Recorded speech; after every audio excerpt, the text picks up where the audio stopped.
Okay, you guys, we are jumping into World Underneath again. And this time I'm thinking about reading all of them. So we are now at Elysium. I only clicked on it, so I haven't been reading. Meeting. Beep beep, the alarm sounds. Mr. P glances at his watch. It's 9:55 p.m. Time's almost up. He quickens his pace.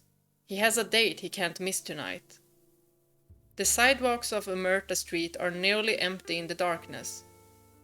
For the opulent capital of crime, the N109 zone, this is just one of many waking hours. Neon lights blur into a misty haze, but Mr. P has no time to savor them. He lowers his brim of his hat, tightly pulls his coat, and keeps walking. He pauses at a window filled with over-the-top decorations. Plushy Bomb, the crown jewel of the shop. For displaying purposes only, not for sale. Chris's Antiques and Oddities. Behind the sign sits a frog plushie inside a bird cage. He checks his newly acquired diamond-studded watch. Well, there's still a bit of time. Welcome to Chris's Antiques and Oddities. Don't touch anything if you aren't buying. Unless you're interested in a taste of lead. Behind the counter, the owner is glued to his phone. As Mr. P passes, he spots the title of a hot forum thread on the screen. Phantom Thief P pulls another time trick. $1 million blood diamond watch vanishes from Solon Hotel auction. Since when did the N109 zone start sharing for some second-rate thief? There are thousands of comments too. If I met that guy, I'd crush him with one hand. The owner sneers, but he can't resist adding a post of his own. A few seconds later, a beep shatters the silence. The owner looks toward the sound. The shop's prized frog plushie has vanished from its cage. Only the diamond-studded watch shines dully in its place. Switching the watch out for the frog? You know what? I think I would too, because it was probably really cute, right? On the street lined with bars, Mr. P emerges from an alley. He tosses the frog plushie in his hand. Then he drops its dismantled bomb into a trash can. The design is outdated. At least the color still pops out. He straightens his hat. Behind him, neon lights quietly turn on and trace his figure in a faint glow. 10 p.m. That's when Elysium officially opens. Mr. P relaxes as the bar's comforting blues ease away his tension. New face, huh? What can I get you? Standing behind the counter, the woman with chestnut wavy locks props her chin up on her hand and smiles at him. I'll take the concierge's menu. The bar falls quiet for a second. The concierge's menu is the most infamous menu in the N109 zone. It's second to none. Not only do its dishes draw inspiration from the area's most celebrated eras and figures, but it also doubles as a top-secret ledger for intel trading and deals with high stakes. A moment later, a thin menu slides over to Mr. P. Enjoy! Wow. Fill your empty soul to your heart's content. Do it. House special blend, 1/3 whiskey, 2 scoops of cream, 1 brown sugar cube, and a sprinkle of faith, complimentary. Description. Every gift comes with a hidden price, but this coffee is actually free. Do it can be a command or an expression of encouragement. Then again, some say to ignore people and do whatever you want. Mobster salad.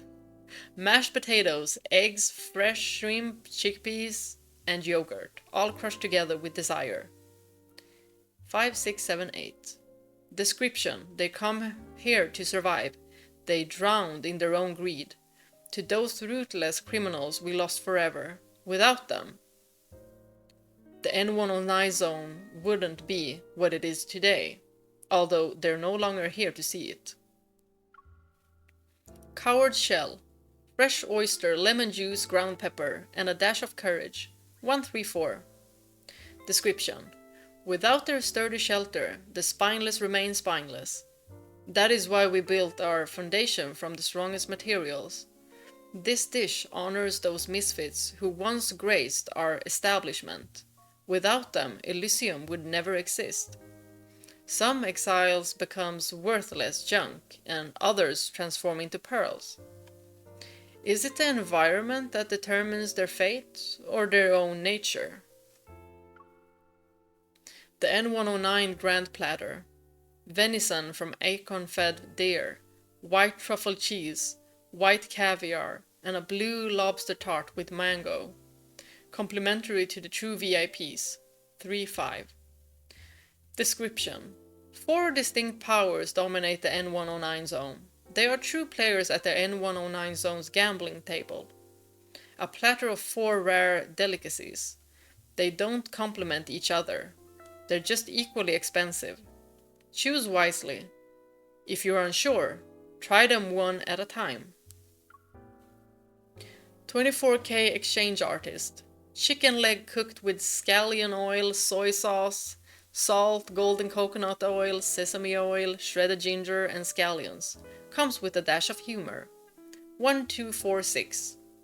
Description: he's no thief. He's an artist who believes in fair exchange. Dedicated to the unseen phantom thief P, everything has a price. Pain is traded for an equal amount of pain.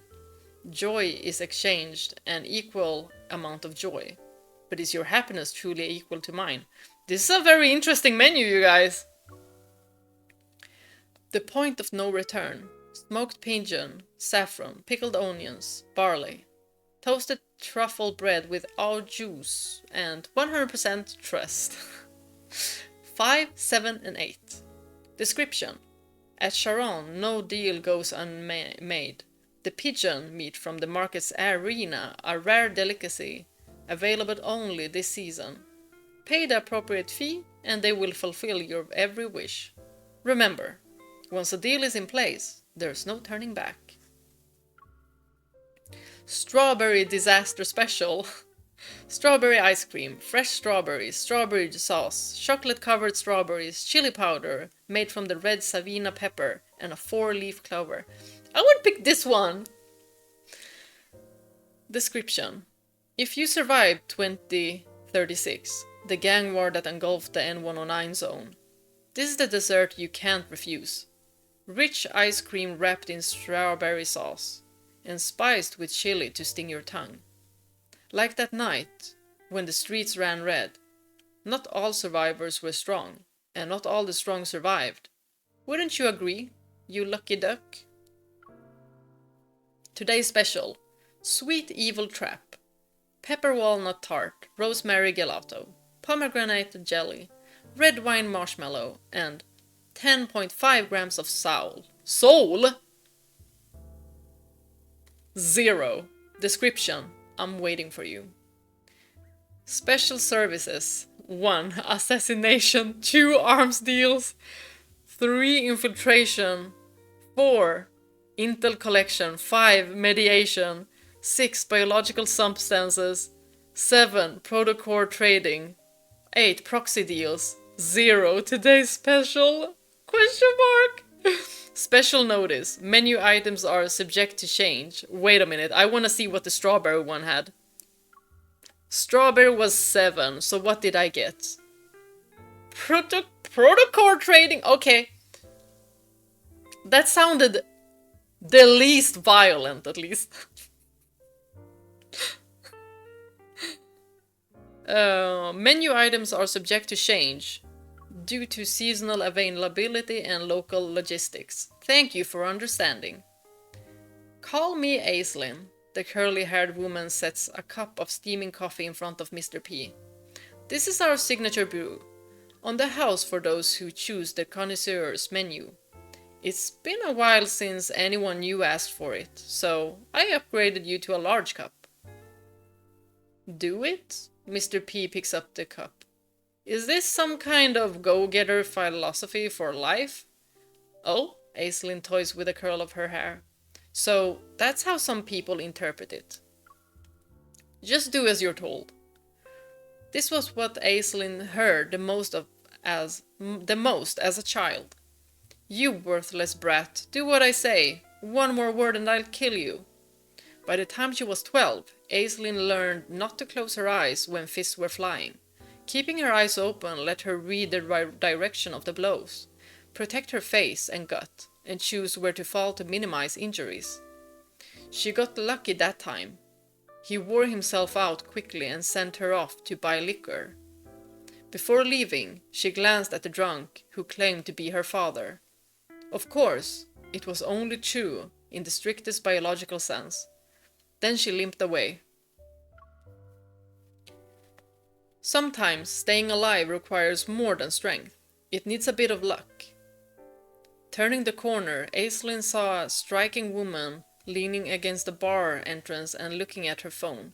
Her tank top revealed sculpted muscles, and her short orange-red hair shined brightly under the sun. That was Ginevra, the bar's bouncer. Aislinn knew her. She had seen Ginevra single-handedly knock down a group of drunks. They lay in a pile. She's amazing, even stronger than Dad. With that thought, Aislinn couldn't help but move closer. Noticing her approach, Ginevra glanced up and laughed. Hey kid, your face is quite the work of art. Aislinn wiped her wet nose. The blood smeared across her swollen cheek. She was 12, malnourished, scrawny for her age. Still, she squared her shoulders and lifted her chin. I'll pay you. Teach me how to fight, or at least let me follow you around. Without any hesitation, she shoved all the money that was meant for her father's liquor into Ginevra's hand. If she could become her sidekick, no one would dare to mess with her again. Ginevra didn't take the money. She crossed her arms and looked at Aislinn. What? You lost a playground scuffle and now you want lessons? I'm not into babysitting. I want my dad to be too scared to hit me again. Can you help me? Aislinn stood on her tiptoes and brought her bruised face closer. You... Ginevra looked interested for a moment, but her face fell when a drop of blood landed on her shoe. She heard Ginevra curse under her breath. Mr. P has barely tasted his drink before the drink's burning edge brings tears to his eyes. Who puts booze in coffee? 1/3 whiskey, 2 scoops of cream, 1 brown sugar cube, and a sprinkle of fate. With a knowing smile, Aislinn taps the menu in front of Mr. P. That's our signature blend. Now you may place your order. Every dish comes with its own special seasoning, so our customers can choose what suits their palate. Take this one for example. With brown nail polish shining, Aislinn's finger glides along the menu's surface until it settles beside a number. Coward shell, fresh oyster with a bit of pepper and paired with freshest sides, assassination, infiltration, and intel collection. A perfect balance of flavors. Following her finger, Mr. P looks at the menu. He's drawn to the text beneath the name. This dish honors those misfits who once graced our establishment. He's interested. In the N109 zone, everyone is particularly an oddball. What kind of freak would even stand out? Maybe it has something to do with the word coward. Yet no matter how he mulls it over, that word doesn't fit the N109 zone. After all, everyone here has blasted their way through swarms of wanderers to reach this forsaken pit. Oh, there are cowards here, Aislinn says. It happened not long after Aislinn and Ginevra settled down in the N109 zone. Bang! A cracked wooden door fell, and a figure tumbled out amid splinters and shrieks.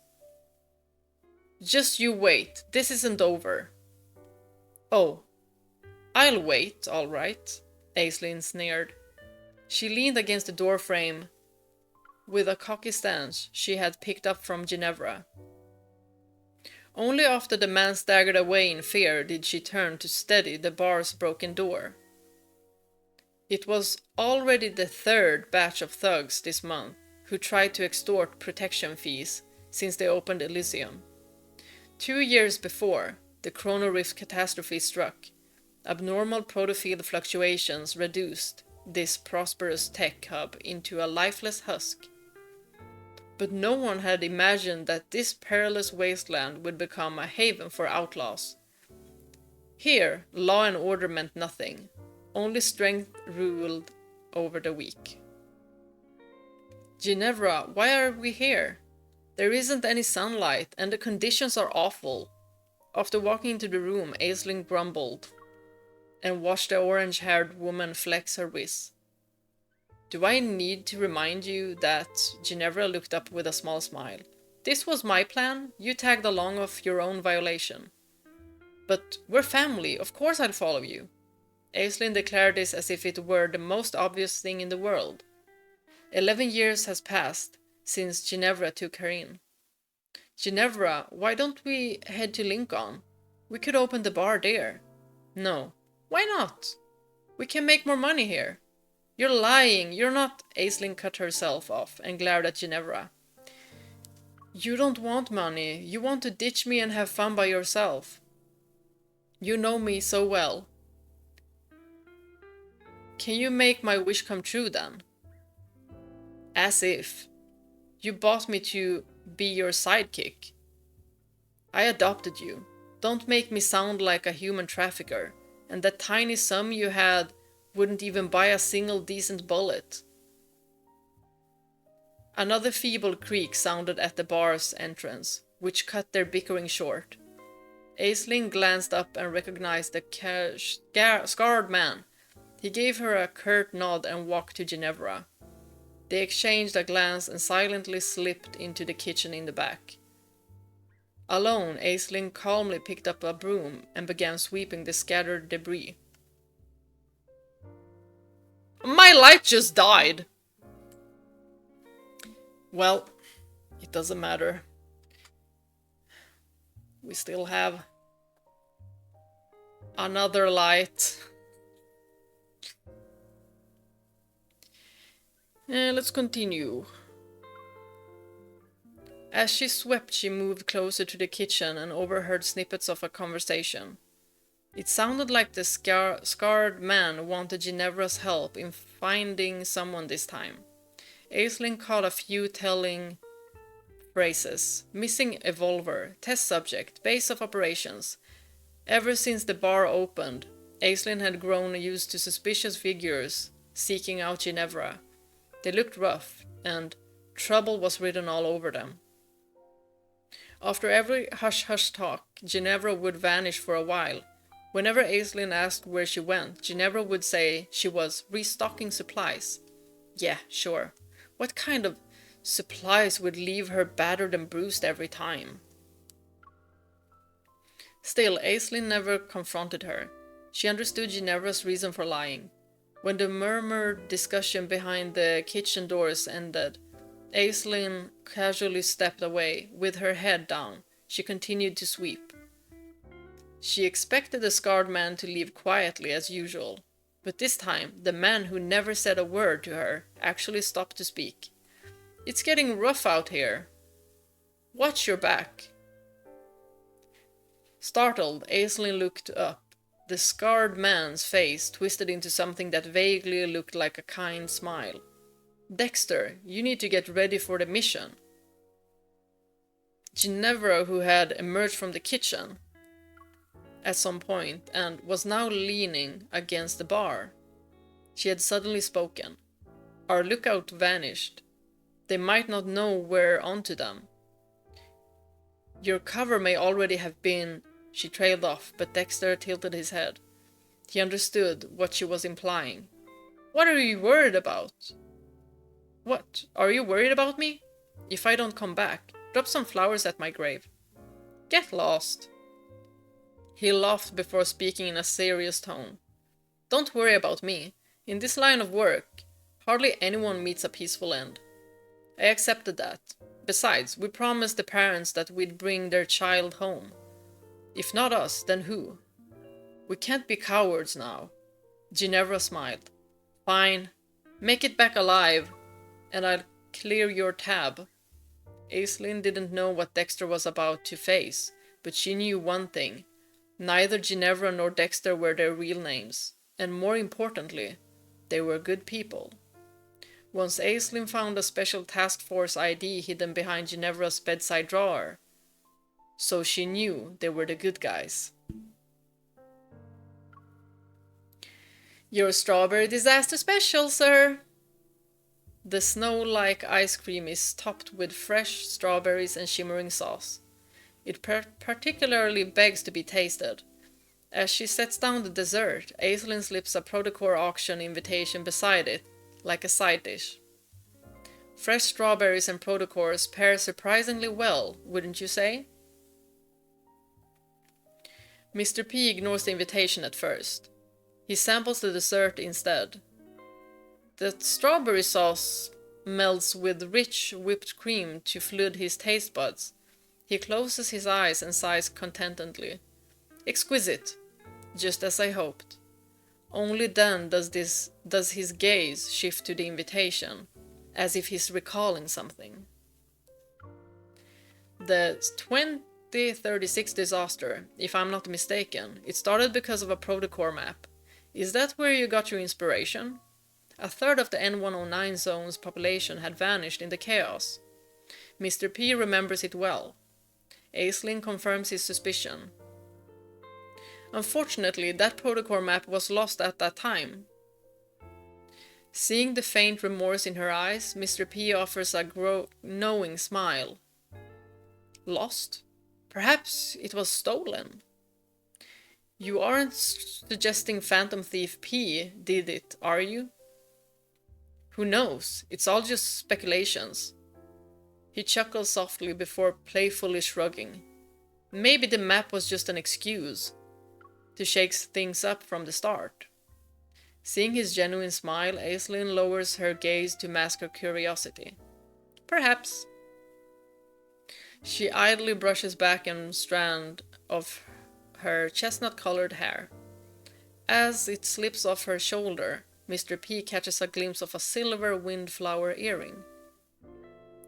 There were no flowers in the N109 zone. Aislinn propped her chin on her hand and stared blankly at the silver windflowers on the bar counter. Ginevra brought them in a few days ago from somewhere. Since then, Aislinn never saw the scarred man again, although certain people stopped visiting. Ginevra was even busier. She headed out and vanished for days. Did you hear? Even the Special Task Force cops has their eyes on the Protocore map in the N109 zone. Where did you get that from? It can't be true.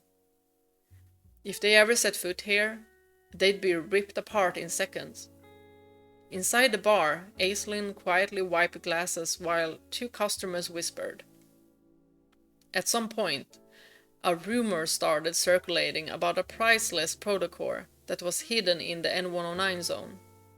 It drew in greedy opportunists like moths to a flame. I heard something else. Someone says Silas has started eating people. Silas? Aislinn knew that name. Actually, everyone in the N109 zone knew. This powerful lone evolver roamed the area and became a hot topic after devouring several prominent factions. Plenty of people wanted him on their side. Eating people? What's that about? You heard about some evolvers going missing, right? They say it all began after Silas's unkindness came into existence. Really? Does that mean I'm in danger? Oh, please. He has standards about what he devours. At midnight, Aisling woke up to an urgent ringing. The display showed a number she knew all too well. Ginevra's. She had been missing for months. For some reason, unease stirred in Aisling's heart. She quickly answered the phone. On the other end, chaos reigned. Gunshots, something like a beast's roar, and human screams. Amid the clamor, she heard Ginevra's voice. No matter what happens, don't leave Elysium. And her final words were drowned out by a massive explosion from the street. Late 2036, the N109 zone experienced its largest riot since its conception. A scramble for a protocol map soon escalated into a gang war. It engulfed every faction. The festering, rotting darkness opened like an inflamed abscess. It revealed the true face of this soul-devouring cesspit. The fighting raged for months until the weak were fully consumed and every source was carved up. In the end, the N109 zone's turmoil disappeared, and the legendary Silas emerged as victor. The once three-way power balance was shattered, and the lawless territory finally met its new master. Aisling survived untouched. She was one of the lucky few. At that time, she didn't understand why she and Elysium remained unscathed. Not until a black crow delivered its master's message. The deal is done. I'll be taking the map. A deal, that's definitely something he'd do. As Mr. P eats his last spoonful of ice cream, he still feels unsatisfied. He's curious about that past event. He picks up the menu again, and his gaze lingers on today's special. Sweet evil trap. What's the story behind this? Sorry, Aisling offers him a regretful smile. This was made for a certain lady and isn't available for others. Who could get that kind of privilege? Mr. P has never heard of an item on the connoisseur's menu being custom made for one individual. That's confidential info. I'm afraid I can't tell you. I see. Then can you at least tell me about the side dish? Mr. P doesn't want to give up. I'd love to, but I'm afraid I can't. Aisling smiles slyly. I don't have the courage to serve our sponsors as a side dish. It's 3 a.m., deep into the night. After seeing off the last customer, Aisling goes to the bar's entrance and flips the sign from open to closed. As always, she returns to the counter and pours herself a glass of whiskey. For years, Elysium has been one of the N109 zone's top intel hubs that's backed by a powerful force. She hasn't seen Ginevra since the riot, and from the crow, Aisling learned about Ginevra's deal with that man. They traded the protocol map for Elysium's protection amid the chaos. How Ginevra got the protocol map remains a mystery. Aisling believes that with enough time, she'll find Ginevra and get the answers herself. From that day on, Elysium stepped into the murky depths of the N109 zone as an intel bar. As Aisling finishes her drink and prepares to leave, something on the corner of the counter catches her eye. This is... Aisling picks up a frog plushie. She recalls that it belongs to the customer who ordered from the connoisseur menu earlier today. As she moves to place it in the lost and found, a gift box slips from the plushie's arms. It reveals a wine-red card tucked into its seam. To my dear Aisling, once someone traded me a map for what's in this gift box. Now I'm returning it to its rightful owner in exchange for your splendid menu. P.S. Thank you for your hospitality tonight. Maybe I'll try the dish you created just for me next time. Yours truly, Phantom Thief P. As if sensing what's about to happen, her heart starts to pound. With trembling hands, Aislinn opens the gift box.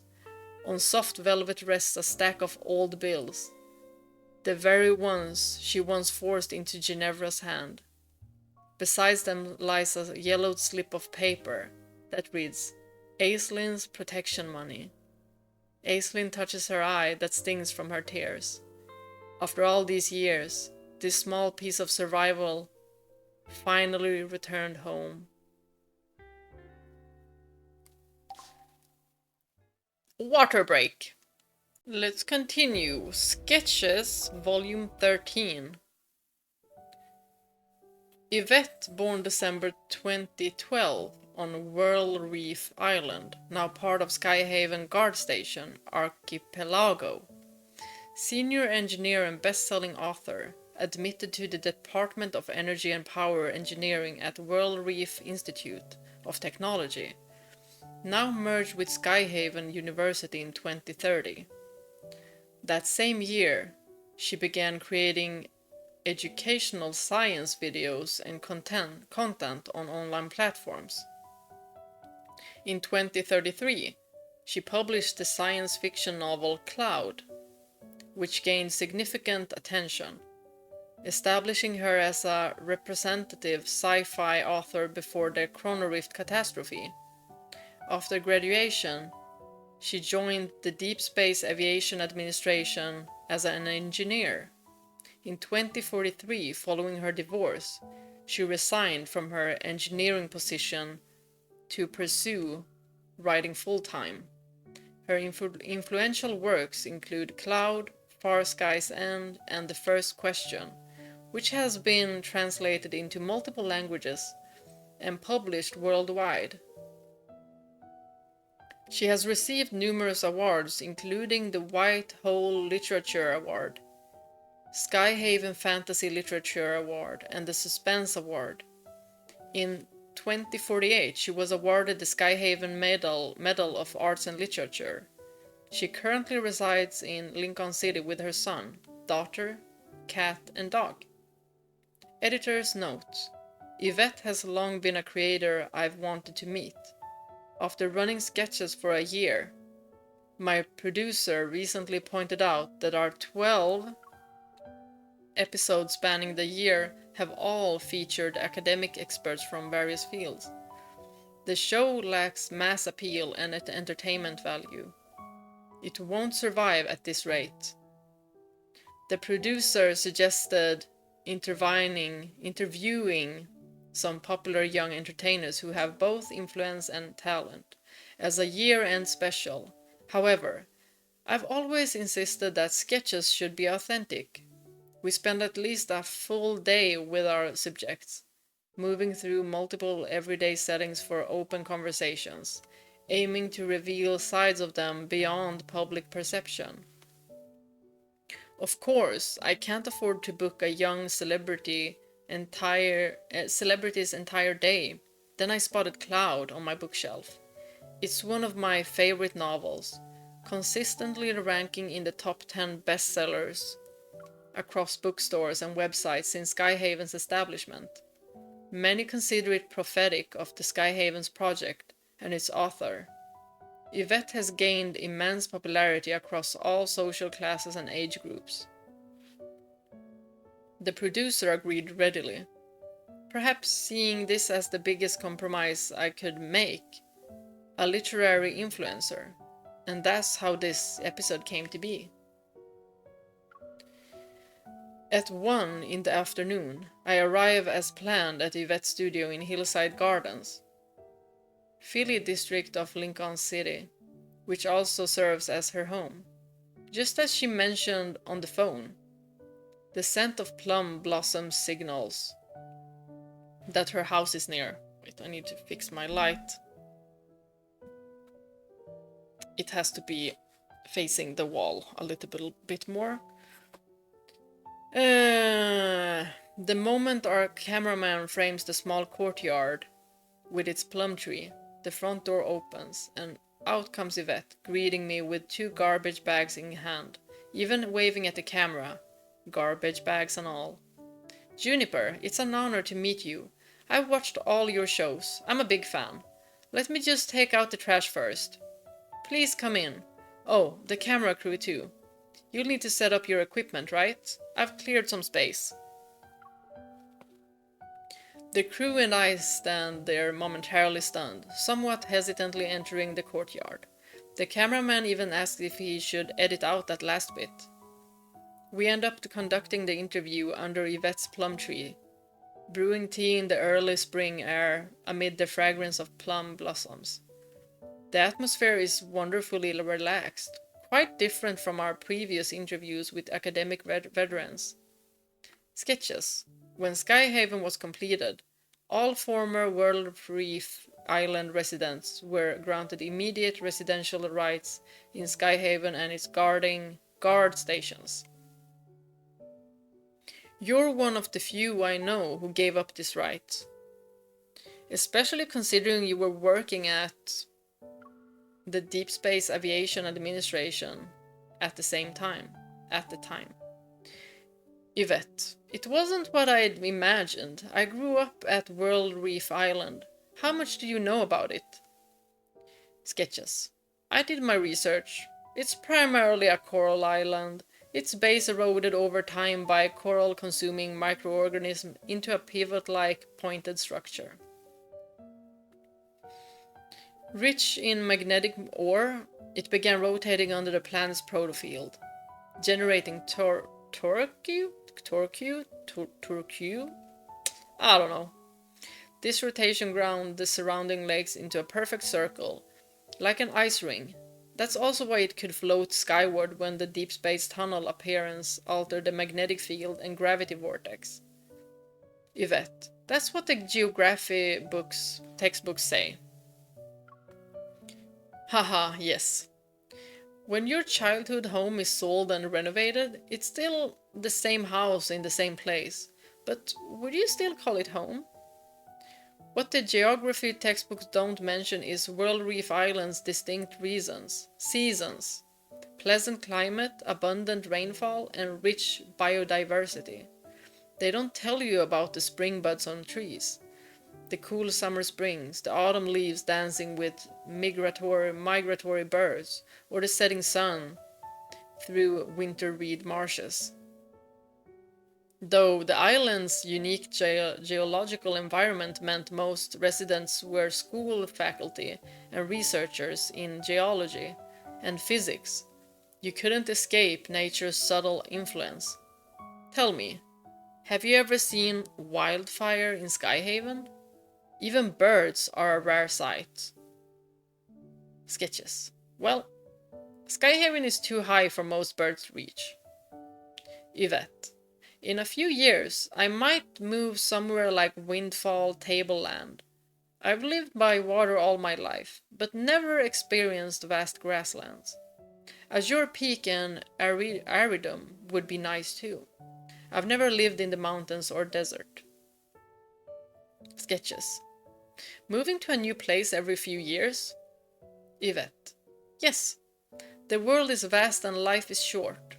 For this one precious journey, we should make it worth the price of admission. Sketches. Price of admission? When did you buy your ticket? At birth? Yvette. The wrong turns, the falls, the losses, the treasures left behind. Aren't those all part of the price? Sketches. By that logic, the longer you live, the higher the price. Yvette. That's why we can't stop. Don't pause on the path you want to take. What a waste that would be. The interview concludes here as Yvette heads to her guest lecture at Skyhaven University. I specifically scheduled our talk for today to see this former research-turned-writer from a student's perspective, and to return to a university classroom myself. I hadn't expected Yvette to begin her lecture this way. As we entered the auditorium, The screen is playing a decade-old Linkon News Street interview about whether Skyhaven should be built. In 2034, intense magnetic fluctuations from the deep space tunnel caused several islands and landmasses to break away from their tectonic plates, drawn together and suspended above Linkon City by an unusual gravity vortex. In 2036, building on their initial success with protocore technology, Ever Corporation boldly proposed the Skyhaven project, a plan to stabilize these floating islands using high-intensity protocores, establishing self-sustaining ecosystems, and connect surrounding guard stations to create a true aerial base, pioneering new ground for human habitation. When the plan leaked, it caused a global uproar. Until then, protocore technology, still viewed with skepticism and often faced with opposition, had been limited to manufacturing hunter equipment and weapons. This marked its first application in civic infrastructure. People naturally split into two camps: the purists, who opposed the project due to risks from wanderers and protocore syndrome, and the prototists, who saw it as humanity's new dawn. Yet, one of the key factors that helped the general public embrace the prototist's visions was Yvette's first full-length science fiction novel, Cloud, published in 2033. In class, instead of discussing the creative process behind Cloud, Yvette engages in a conversation across time. Two sofas are placed at center stage, with Yvette sitting in the right one. Through AI-enhanced holographic projection, her 10-year younger self appears in the left sofa. She introduces her past self. Yvette, 27, Research Institute of the Deepspace Aviation Administration. Senior Engineer of the Skyhaven Initiative. Science fiction author and devoted prototist. Then she turns, playfully gesturing to herself. Yvette, 37, author, enjoys growing flowers and drinking tea. Wastes time, harbors simple sentiments instead of grand ambitions. From your first online short stories to the published novels Cloud and Far Sky's End, the relationship between technology and humanity has been your central theme for 5 years. Do you think this topic has been fully explored? It's inexhaustible. I believe this has been humanity's question for the past 3 centuries, and remains the defining issue of our era. Each generation finds its own answers, and each generation poses new questions. Just look at the recent past. Before 2034, wind and solar power were clean but inefficient. Oil, shale gas, and coal were limited and heavily polluting. Nuclear power carried high risks and faced public resistance. The whole world was trying to achieve nuclear fusion at room temperature to solve our energy constraints.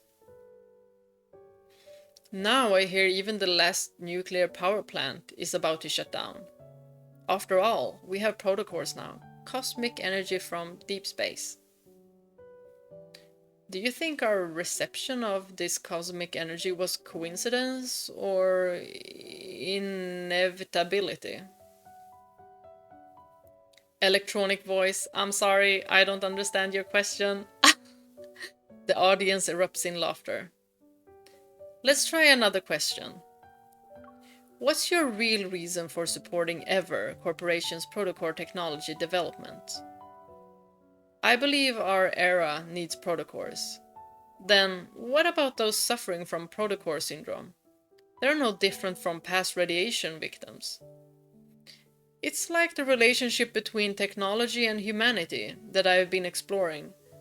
How technology develops is determined by people.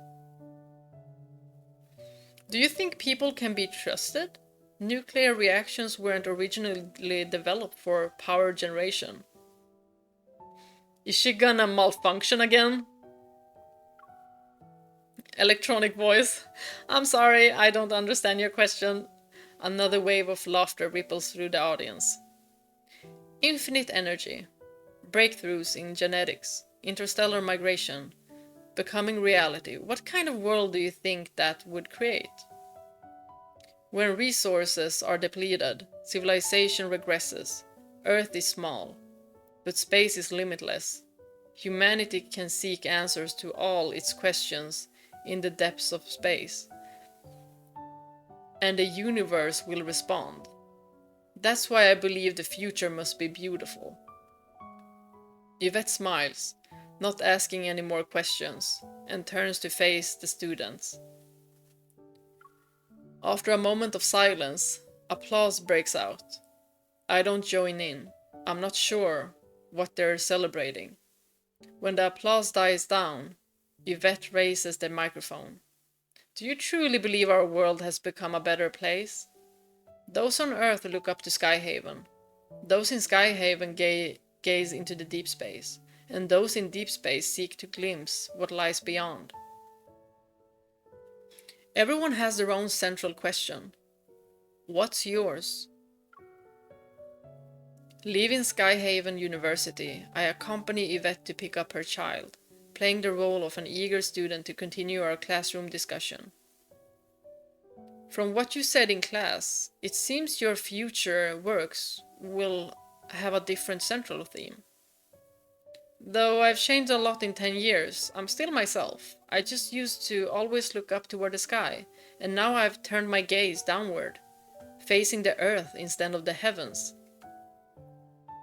Yes, you were once among those closest to researching the end of deaths. Your research in protocore energy helped stabilize the floating islands beneath deep space, building cities upon them, a miracle people look up to, while preventing the risks of a stabilizing protofield. Just like in your novel, Cloud. You've read it. I loved it. How do you view your work from over a decade ago? I was quite a dreamer back then. As you saw in that opening interview, everyone was holding up my book, imagining the wonderful life after Skyhaven's completion. Humanity would gradually live above the clouds, returning Earth to itself. Those in the sky would immerse themselves in viewing Earth in its purest form, without human presence. They'd watch elephant migrations and the seasonal return of migratory birds. When I wrote it, I never imagined life above the clouds would become reality in just a few years. But the Earth I described in my book never appeared, and perhaps never will. That's why you asked that question before class ended. Yes, science fiction used to focus on how we'd find a new homes and preserve human civilization after depleting our resources. But now that the resource problem is solved, people suddenly think they're omnipotent. We've crossed two eras, before we've even figured out how to sustain civilization. We're already trying to become gods. Suddenly, everyone lost touch with reality. And you came back down to Earth. Ah, the landing was a bit rough. It wasn't just because Earth in the clouds never materialized, was it? No. Leaving the Deep Space Aviation Administration, and later their divorce. All of that? Mommy! A boy holding a girl's hand runs out from Skyhaven's elementary gates. Throwing himself into Yvette's arms, I stop questioning, suddenly unsure of how to proceed, though Yvette seems completely at ease. At the Aviation Administration, my ex-husband and I were considered the perfect couple. High school sweethearts who joined the administration together. I researched energy. He became a pilot. Then he joined the Far Space Fleet, and after that, we divorced. Is it okay to discuss this in front of your children? Why wouldn't it be? Mommy doesn't love Daddy anymore, so of course she can leave. Yeah, but it's been a while since we've seen Daddy. Should we try our luck up there? We might see him. Yay! We get to visit the Skyhaven ring again! I'm about to take my leave when Yvette unexpectedly invites me along. She tells me that meeting her ex-husband might naturally answer the questions lingering in my mind. At Skyhaven's peak, the Skyhaven ring resembles an aureole above a deity's head. Encircling the highest guard station, home to the Far Space Fleet base, protocore energy flows through this massive celestial ring, creating streams of light in a spectacular rainbow of colors. For every child with dreams of piloting mechs, it's an irresistible sight. If you don't like Skyhaven, why have your children attend school here? The educational resources are excellent, and when they first started elementary school, I was still working at the aviation administration. Do you hope they'll follow in yours and your ex-husband's footsteps? They'll make their own choices. I can't interfere with that. Though, if I'm honest, I'd prefer they don't become scientists. Humanity won't die from progressing too slowly. But take too big a leap, and you'll not only stumble, you'll lose your way entirely. Yvette's attention is drawn to two tall figures standing in the reception area. Dad! The boy rushes forward, but the officer turns and instinctively moves to protect the young colonel behind him, his hand shooting out to block the boy. Undeterred, the boy wraps himself around the very arm, trying to push him away. Dad! Liam, they came to see you. Yvette approaches with the girl, and I notice the complex emotions in the officer's eyes as his son clings to him. Wariness, unfamiliarity, hesitation, before finally settling into neutrality. He turns to his colonel, seemingly asking for permission, then nods and reluctantly pats the children, his touch lacking any paternal warmth. Family is important, Adjutant Liam. Spend some time with them tonight. The colonel's words are considerate, but his tone lacks any real emotion. The girl is clearly more mature than her brother, as she says, "There's no need. It's boring with that. My brother will want to leave soon." You'll hurt your father's feelings saying that. He won't care. Like mother, like daughter. The colonel gazes at Yvette with a perfectly measured smile, which she meets with ice in her eyes. I want to know what's out there in deep space that makes you so willing to abandon everything here on Earth. Humanity's problems was never about energy. It's about refusing to let go of what we already have, even when it's become worthless. A tethered kite will never reach the far sky, Miss Yvette. Sure enough, the boy soon leaves his father's side, returning to bury his face against Yvette's leg. She strokes his head as she lifts him up, turning back to face the colonel. I'm working on a new book, Colonel Caleb.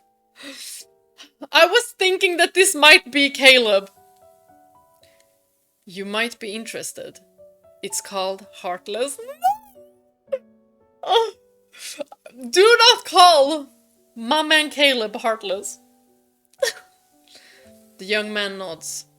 I wish you success. Afterward. On the way back, I recall Yvette's question in class when her virtual self reverted to artificial idiot mode. Can humans be trusted? She answered that while she doesn't trust humans, she trusts human nature. Just as she believes humanity will find a path beyond protocore technology. Later, when Heartless is published, I ask if she chose the title because of how Liam has changed. Yvette just smiles faintly and says, "It's because Heartless rhymes with coreless." Is that like how everyone in the fleet becomes? A little break, and then I'll continue. 4 more. I am the most excited about Serpent's cast because probably gonna have to do with Caleb. And y'all know he's my second main. Now then. Oh, I didn't even realize sketches. This sketches volume 13 looks like a face. Like a profile. Utopian Roamer. Excavation site, northern forest of Linkon City. Recorder, Shaylin. Survey date, 2034. Weather, clear. Excavation process and key findings. Major discovery. This record may serve as crucial reference material. If I ultimately fail to escape from here, I implore whoever finds this journal to deliver it to the Evil Special Task Force. Assistant's note. The date entry is illegible due to water damage. The notebook primarily contains cursive writing and shorthand symbols, suggesting Professor Shaylin recorded these notes in haste. After careful analysis, I have compiled the following summary of the journal's contents. Wanderer report, 3 p.m., northern forest of Linkon City. High risk level, animal type. Wanderer, cheetah-like. Observation log. I am currently in a space beyond ordinary human comprehension, described as follows. 1. Ruins of what appears to be an unknown civilization remains. 2. Tree branches growing wild through rock crevices. 3. An identified celestial body hovering in the near sky, seemingly within reach, like a massive moon. Notes. During combat, just as I was about to deliver the final blow to a wanderer, it vanished into a crack that appeared out of nowhere. My forward momentum carried me through, and a mysterious gravity vortex pulled me into the massive fissure. After the intense vertigo subsided, a mysterious alternate dimension materialized before my eyes. For a moment, I thought I was hallucinating, or had crossed into the afterlife, or perhaps even jumped to some unknown timeline. Before I could process these thoughts, the Wanderer suddenly appeared behind me with a deafening roar. It doesn't matter what this place was. I had to eliminate it immediately. Fortunately, my evil remained functional in this alternate space. Using what was at hand, I grabbed stones from the ground and hurled them with all my might. Under the successive impacts, its body gradually transformed into particles, rapidly dissipating into the air. Assistant's note. Professor Shaylin's evil involves physical enhancements, allowing instantaneous amplification of her strength. She is one of the rare archaeologists in Lincoln's academic community capable of conducting solo missions. In the real world, wanderers always escape through rifts just before defeat, reappearing seconds later as if immortal. But this time, it seemed to truly vanish. Did I finally eliminate it? Unfortunately, I had no time for further exploration of the alternate space. Almost immediately after the Wanderer's complete defeat, the rift pulled me back to the real world, right to the same forest where I had lost consciousness. What exactly was all this? Outstanding questions. How does the alternate space manifest spontaneously? 2. Its relationship with the Wanderers. 3. Why does physical time there synchronize with real-world time? 4. What serves as the key for free access to this space? 5. Can the alternate space be utilized for permanent Wanderer elimination? Excavation site, Polar Glacier. Recorder, Shailin. Survey date, 2034. Weather, overcast.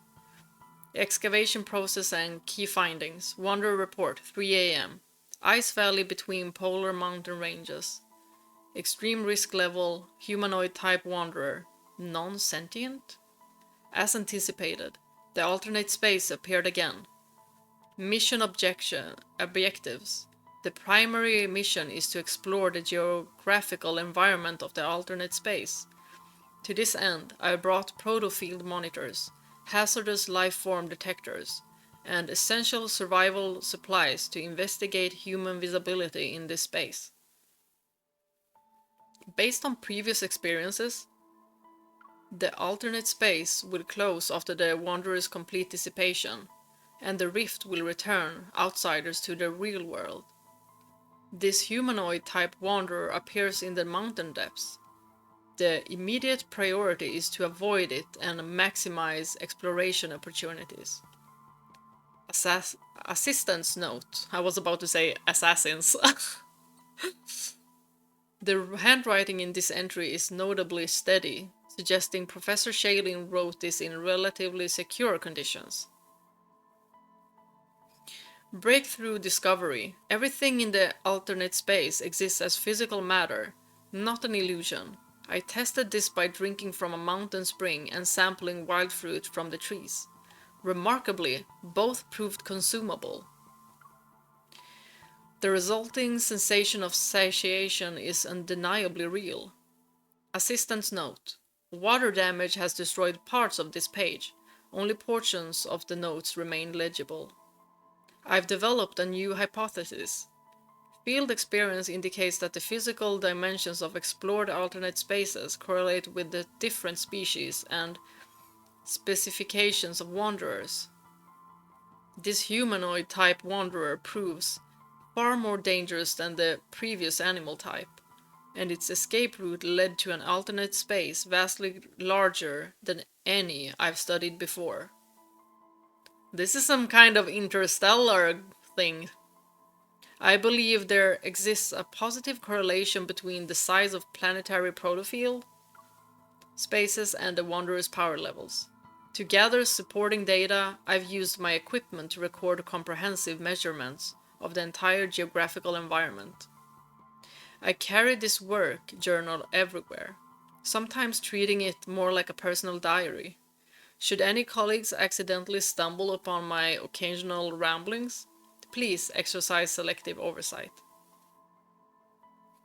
For instance, as I write this final entry, I'm sitting alone in a clearing of the ice valley below the mountain's main peak. The frigid mountain winds strike my face, bringing unprecedented clarity to my thoughts.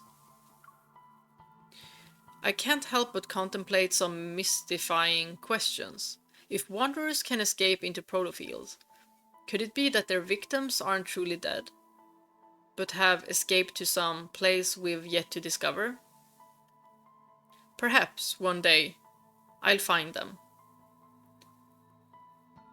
Outstanding issues. Must initiate new research expedition immediately. I can't wait any longer. Assistant's note. The notes ends here. According to existing documentation, Professor Shailin reached the following conclusion in her subsequent research report. Wanderers in reality escape to an alternate space when near defeat. Pursuers can follow through these rifts to eliminate them permanently. As the first discoverer, Professor Shailin termed this alternate space protofield. Excavation site, Protofield. 1012.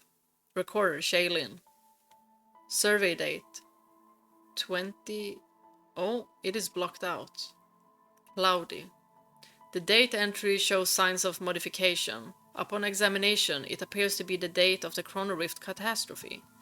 The handwriting is extremely erratic, suggesting Professor Shaylin wrote this in a highly disoriented state, possibly causing temporal confusion.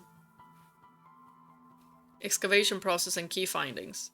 Wanderer report, 1 p.m. Desert region. Possible intelligentsia type wanderer. Detected. Unconfirmed. New protofield discovered with the following characteristics. Habitable climate with abundant geological resources. Infrastructure remarkably similar to real-world settlements. Vast expanse extending beyond visible limits, suggesting massive spatial dimensions. Signs of previous habitation? Evidence of past occupancy? Assistant's note. Multiple black lines were drawn under the fourth observation point for emphasis. This suggests Professor Shaylin was experiencing significant emotional turmoil at the time. Experimental plan. I have decided to conduct a new experiment within the protofield. Previously explored protofields would automatically close after a certain period following a wanderer's elimination, like some predetermined system protocol, with a rift forcibly returning any entrance to reality. But this time, I've waited an entire day without being expelled. This place must be special. Even now, I maintain my belief that those who appeared to be killed by wanderers might still be alive, waiting eternally to be found in some protofield. Okay, that is interesting. Assistant note. The experiment purpose section has been torn out cleanly, with even fold lines suggesting deliberate removal by Professor Shaylin rather than external damage. Experiment log. Experiment duration, 1 month. Brought supplies barely sustained basic needs.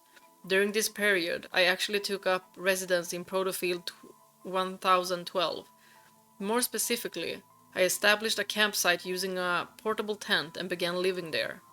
Using primitive resources available in the space, such as stones and fallen timber, I managed to create fires for cooking, maintaining basic living conditions.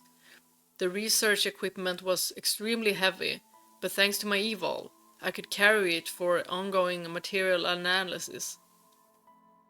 The protofield's energy signature differs completely from Earth's, showing striking similarities to Wanderer energy patterns.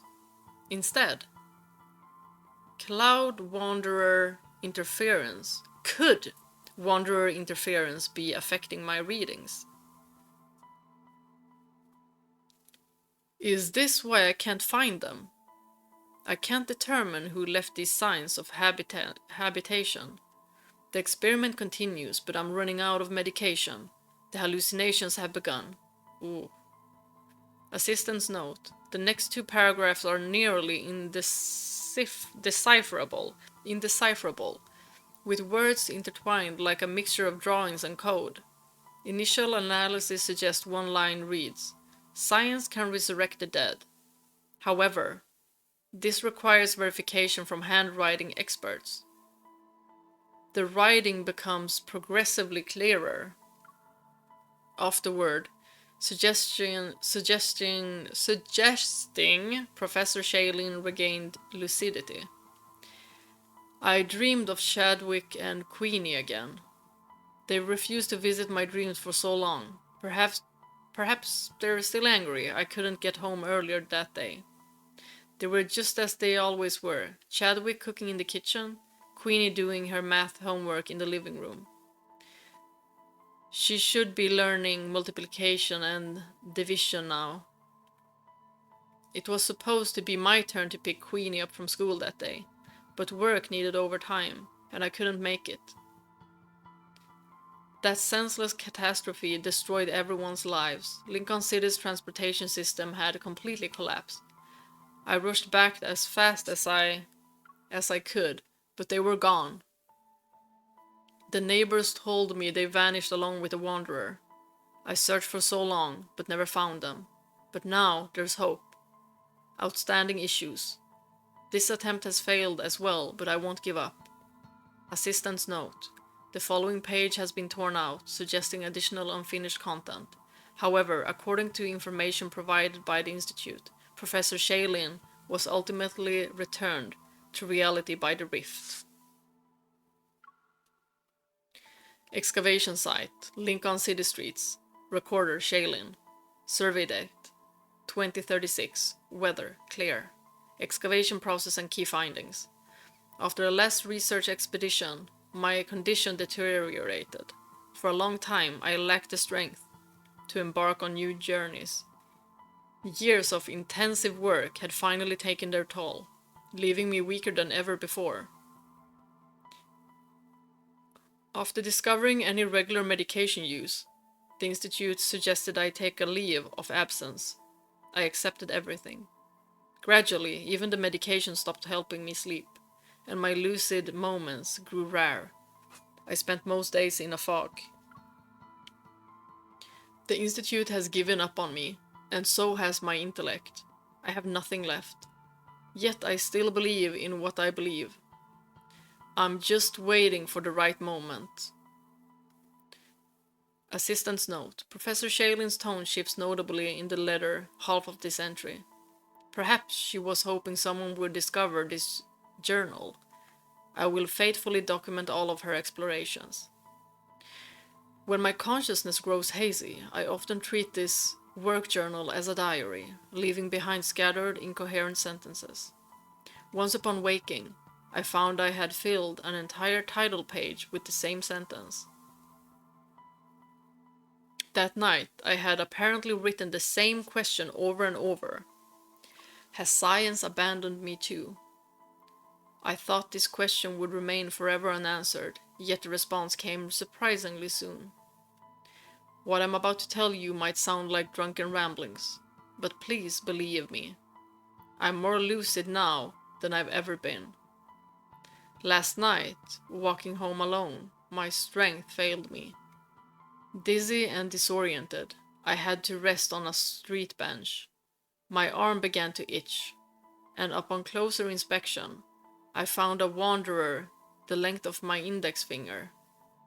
It was as small as a beetle, utterly unthreatening. At first, I dismissed it, casually brushing it aside, but as it fled in panic, a rift hidden behind it materialized before my eyes. It was actually a wanderer. I could hardly believe what I was seeing. Just like my first time entering a protofield, I stared, transfixed, extending my index finger toward a fist-sized vortex of chaotic energy. This seed-sized wanderer opened a true doorway for me, and as I was pulled into the protofield, I found myself instantly transported to the infinite cosmos. All of existence dwelled within that tiny rift, like glimpses an ocean within a single droplet of water. Before I could process it all, I felt a gentle touch on the back of my hand. When I turned around, there was Chadwick unchanged, as if time had frozen around him. Let's go. Queenie got out of school early today. She's waiting for us at home, I heard him say with a smile. Outstanding issues. Now we can return to the universe together. I'm sorry I kept you waiting for so long. Assistant's note. Here Professor Shaylin's work journal ends abruptly, with her personal effects found abandoned on a remote mountainside. Too many questions remain unanswered. For instance, if these events truly occurred, Professor Shaylin should now be residing in the mysterious protofield she described. So, when did she write this entry? If this was merely a delusion brought on by her discontinued medication, then no one can explain how her backpack traveled overnight from the streets of Linkon City to mountains hundreds of miles away, nor where she herself has gone. From that day forward, no one has ever seen her again. Appendix. From Professor Shalin's assistant personal profile of Professor Shalin. Shalin, 1997 to 2036, Research Fellow at the Linkon Archaeologist Society. 2019 to 2034. She joined the Deepspace Academy in 2034, where she introduced the groundbreaking academic conception of protofields. That same year, she joined the Linkon Academy of Science and continued her field research on protofields, mysteriously disappearing in early 2036 without a trace. The Deepspace Academy has awarded Professor Shalin its Lifetime Achievement Honor Award. We will never forget her contributions, and may she reunite with her family among the stars. She kinda should be reunited. Since she is inside the protofield, she might have found Chadwick and Queenie for reals. Give me my crystals! Now there's 3 left. Oh, I'm gonna take a break. Okay, time to jump into Linkon Online. Did we take... Yes, we took the crystals. Let's go. Ooh, fun music! Starts out good. Optimization notice. Dear Linkon citizens, to enhance the gaming experience for all citizens, Linkon City Hall is committed to optimizing Linkon Online. We wish you a happy life in Linkon City. Optimization details, version update. Added new interaction, just one taste during cooking. Optimize the hunter combat system for greater immersion. We removed the HB bar above wanderers and stopped showing damage as numbers. Add a new daily interaction. When opening packages, citizens may now find bubble wrap, which can be used with the pinch interaction. Ooh, I love bubble wrap! I can just feel it between my fingers right now, just... New version update. Fixed an issue where characters couldn't use their phones while using restroom.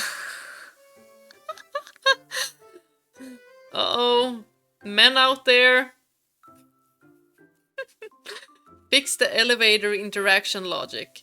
When the overloaded alarm sounds, stepping out and then back in now has a chance to let you use it successfully.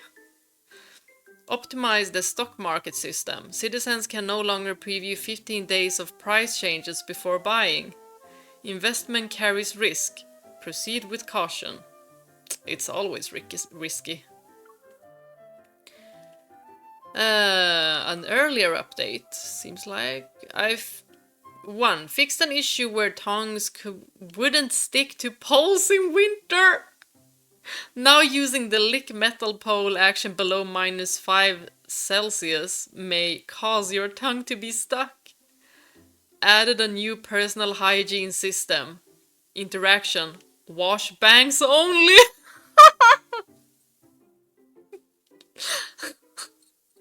When Sawyer wakes up, his head feels heavy and fuzzy.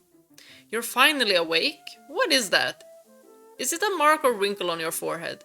In the adjacent cubicle, Aubrey, who also seems to have dozed off, sets a pair of thick glasses on his nose and gently kicks Sawyer's calf. Yeah. Our lunch break is over. Time to get back to testing. Got it. Sawyer rubs the spot on his forehead that has a faint line and size. Ah, more testing. For the past few years, whenever he went home from Linkon New Year's, his relatives would casually brush off his countless quality assurance sessions and feedback reports as simply playing games, and writing some reviews. Testing is such a menace, you guys. It is not simply just playing the game.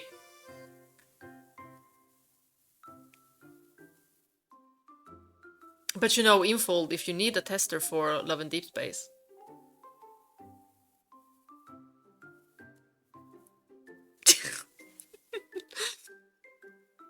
During the first couple of years, he tried to explain that he was a Q&A specialist, not a gamer. And that his work was hardly for fun. Why does it feel like someone from the Q&A at Infold was like, okay, I'ma create a story about us. Instead, he must identify potential problems like lag, crashes, or clunky controls. These are crucial issues that could make or break a game. No one listened, of course. By the third year, he prepared a perfect script to counter all the misunderstandings in a self-deprecating way before he went home. Yeah, that's me. I'm just a guy who plays games all day. Sure, writing feedback is pointless. Anyone can do it. But no one caught his sarcastic tone or noticed that he had given up on trying. Sawyer, when is your company putting out a new game? Yeah, your nephew is still playing Adventure Above Clouds from last year. Can you just load some in-game currency onto his account? Please, my account. Oh. Adventure Above. Oh, a new title. He suddenly felt defeated before he had even begun talking. I'm on the team for our upcoming game, Linkon Online. It'll be officially released this year. So, which is better? The clouds or that Linkon whatever your company is making? For a moment, Sawyer feels like he's dealing with a reporter who set a trap, and he's been forced into the role of Planet Lab's spokesperson. These two games are in different genres, in terms of gameplay, so you really can't compare them.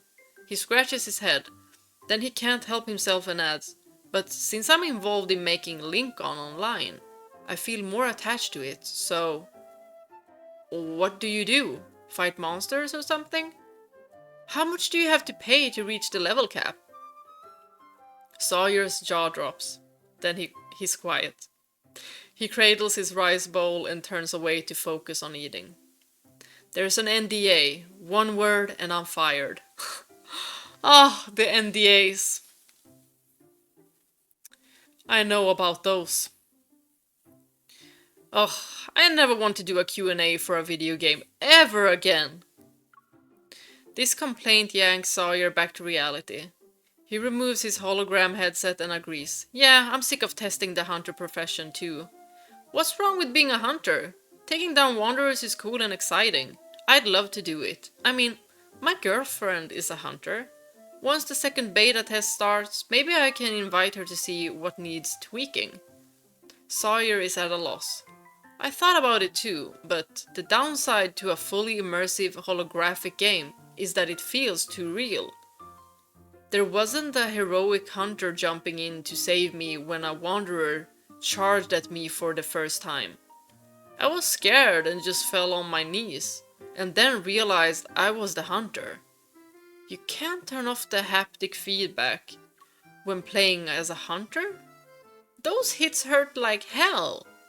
Sawyer slips back in his chair and shakes his head. I've been working inside this game for 2 weeks straight. Aubrey nods sympathetically. We really should swap professions. My girlfriend is amazing at fighting wanderers. She even taught me a few moves. Aubrey slowly reaches out and brushes Sawyer's hair out of the way a couple of times. A chill races through Sawyer's body as he rolls his chair back 3 meters. What are you doing? Oh, I was just testing to see if I'd clip through you. Aubrey snaps out of it and pulls back his hand. Thank goodness there are still bugs in the game world. Without them, I wouldn't know where I am. Keep your voice down. Don't let the programmers or artists hear you praising bugs. Sawyer slowly returns to his desk. The game has quest windows and dialogue boxes and stuff. Reality doesn't have any of that, so how would you get confused? Promise not to think I'm crazy, right? Okay? Right now, I see quest windows in this world.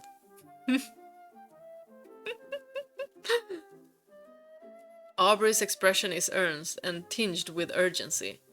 His eyes gleam behind those thick lenses. Sawyer's mind races.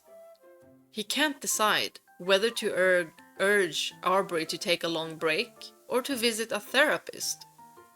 Before he can figure out what to say, a wide grin appears on Aubrey's face.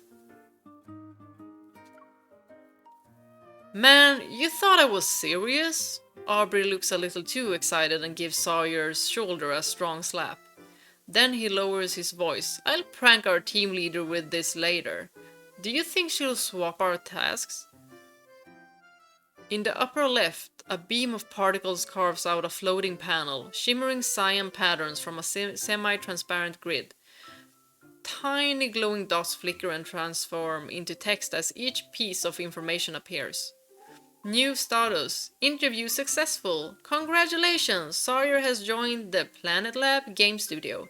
Please head to the company for orientation. Quest update. Complete operation training. Read company guidelines. After putting the email back into the inbox at the top left corner, the chibi character labeled Q&A Sawyer walks into the orientation meeting room with an armful of documents. The presenter, labeled Team Leader, has two thick glossy braids that project confidence and energy.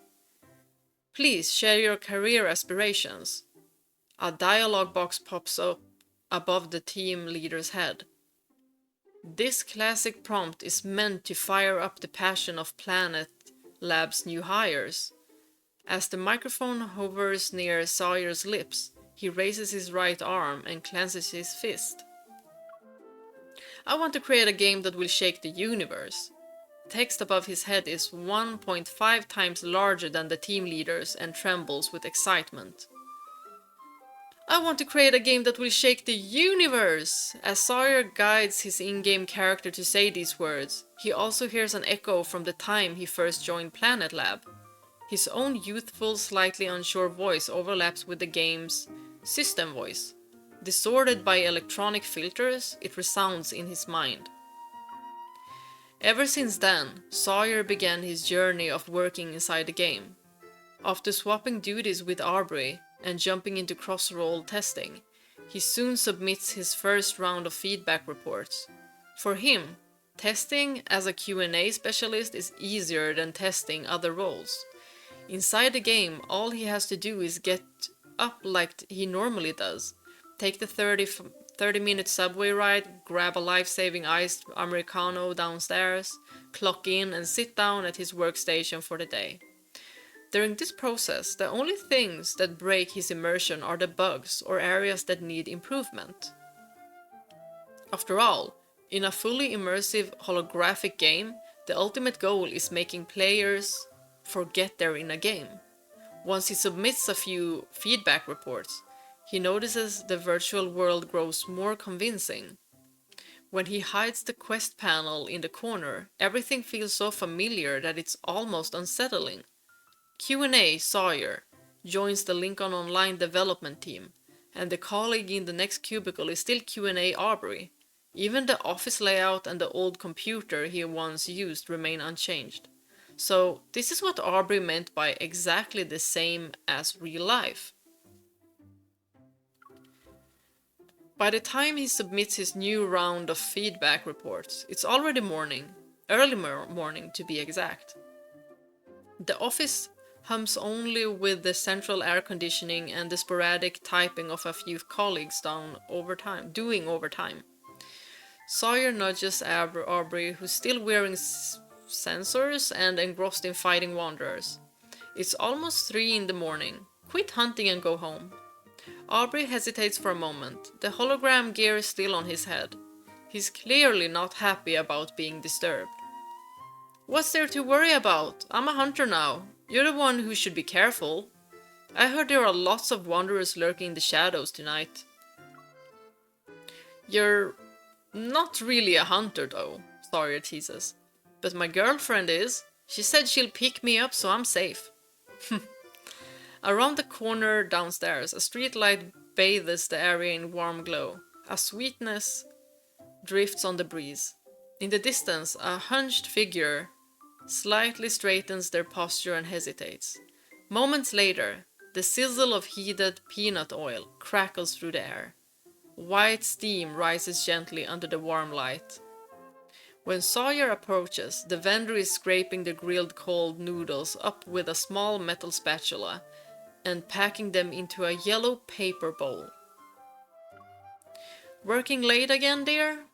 The vendor's smile carves lines into her already well-worn face. Here you go. Egg and sausage. No cilantro. And no green onions. Thanks. He takes the bowl and starts walking away. He then seems to recall something and returns after a few steps. Ma'am, I heard there are a lot of wanderers around now. It's not safe to be out at night. You should go home soon. He watches her push the cart into the distance and feels a little more at ease. He's been a regular at this little stall for a long time now. For 2 years and 3 months. He buys noodles here whenever he leaves work at those ungodly hours. This is his quiet way of thanking the vendor. In a way, the major version update of Linkon Online owes something to that noodle vendor. Back then, Sawyer had only been at the development team for 6 months. He tested all sorts of playable roles. The game's career system had a lot of depth, but he never expected that after being a university president for 1 week, he would become a noodle vendor right after. At first, he frequented the stall, partially to observe the old woman in secret. While she worked, he would imagine the in-game scenario. Customer A is placing order. Egg times 2, sausage times 1, cilantro times 0, green onion times 0. Noodles are being prepared. Add egg, add sausage. Cooking complete.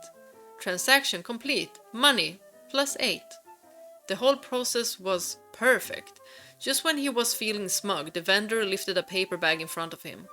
Her voice is loud and clear. Dear, why are you staring off into space? 2 eggs and a sausage, no cilantro and no green onion, right? Take it while it's hot. As she handed him the noodles, he mechanically scanned the QR code to pay and headed back to the office. He blows on the greasy paper bag. His imagined scenario never happened. Customers don't need a rigid quest-like ordering process each time. The vendor remembers some regulars' preferences. He included his small observations in his feedback report without expecting it to spur a huge overhaul of Linkon Online. For more than 6 months, the entire development team has worked overtime to implement the dynamic quest system. From now on, NPC behavior no longer relies on player choices, done in a single instance. Instead, it adapts to patterns and past inputs of the interaction. In this city, no one's words or actions feel mechanical anymore. Sometimes, even Sawyer forgets these people are just lines of code. Linkon City in Linkon Online changes dramatically. Countless people will live and die here, generation after generation, as they seek the universe's boundaries and the world's truth. In the end, they discover that at the edge of all existence lies a humble serving of noodle. Sawyer has nearly finished testing the game Q&A specialist profession. He feels as if he had gone through another intense development cycle with the Linkon Online team. But from inside the game, tomorrow, he'll bid farewell to Q&A Sawyer and begin testing a new role. What's there to miss? It's exactly like your real life. Aubrey can't resist mocking him. I'm the one who should feel sentimental about the hunter profession. It's not exactly the same, Sawyer says. Testing other jobs always felt like stepping into someone else's life. But this is more like exploring a parallel universe. Aubrey is silent for a moment. Then he pushes his glasses up and disagrees. I can't say I get it. Working inside a game is just weird to me. But what if we look at everyday life as if it were a game? Wouldn't that be fun? Sawyer stops typing and props his chin up on one hand. For example, maybe the events of 2034 are just the devs introducing a new season's content. They place wanderers into our world? Or maybe it's just a bug, Aubrey interrupts him and shakes his head. Seriously, when will they fix it? Maybe making wanderers vanish overnight would be suspicious, so they rolled out hunters to cover up the bug fix?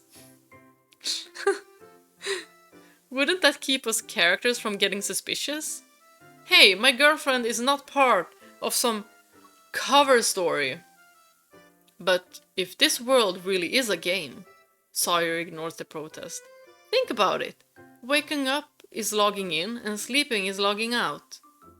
This is basically we, the players. When the team leader gives me tasks, the upper left quest panel would mark testing as my main quest. When you ask me to pick up takeout, that's a side quest I can either accept or decline. Running into wanderers would be a random event. If I lose, my character dies and the data doesn't carry over. Quitting is like a character dying. Or not. If people return after quitting, that's not really dying and reviving, right? Aubrey smacks his own forehead. That's like the heart restart technique ever was studying with mice. Can players transfer from other servers? How many servers exist anyway? How many more years can Earth's potato server run before it crashes? Maybe there's a secret admin account inserting game master commands directly into this world. After submitting the final batch of feedback reports, Sawyer logs into the game again. He and Q&A Sawyer are exhausted. For these last moments, he lets his in-game character take a break. Wearing the hologram gear, he looks out the virtual floor-to-ceiling window through the perspective of Q&A Sawyer. He knows the afternoon sunlight is just a rendered effect, yet he still feels slightly dazed. He analyzes the game's details again without thinking. There are streetlights, traffic, and streams of people. They tested these countless times. Every subtle variation is random and realistic. Even the dust particles drifting through the air are slightly different each time. He can't help but imagine the day Linkon Online officially releases and how the entire gaming industry, the world, and even the universe itself will tremble. At that moment, millions of Linkon City citizens will pour into this brand new world and start their lives here. And he, as one of the players, will stand among them, part of that vast tapestry. Q&A Sawyer slowly drifts off, and a series of Zs float above his head. Q&A Sawyer, finished lunch break, which triggered random map effect, grogginess.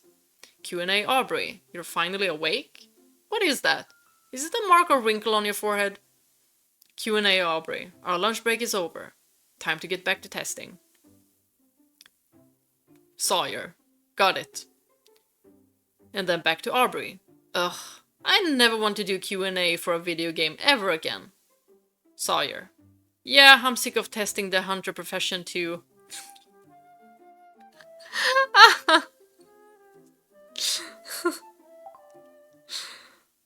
Oh, give me my crystals, my dear crystals, which I will need.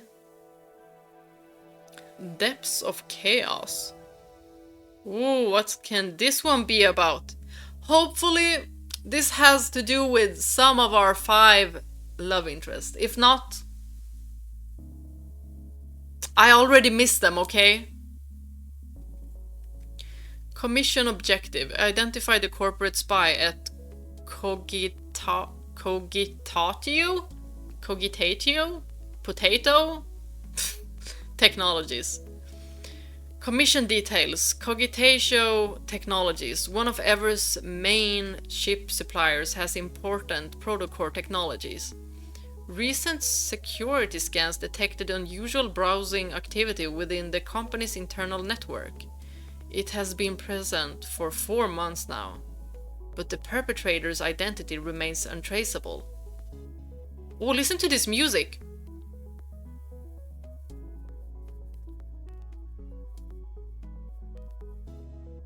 I don't think we have heard this before.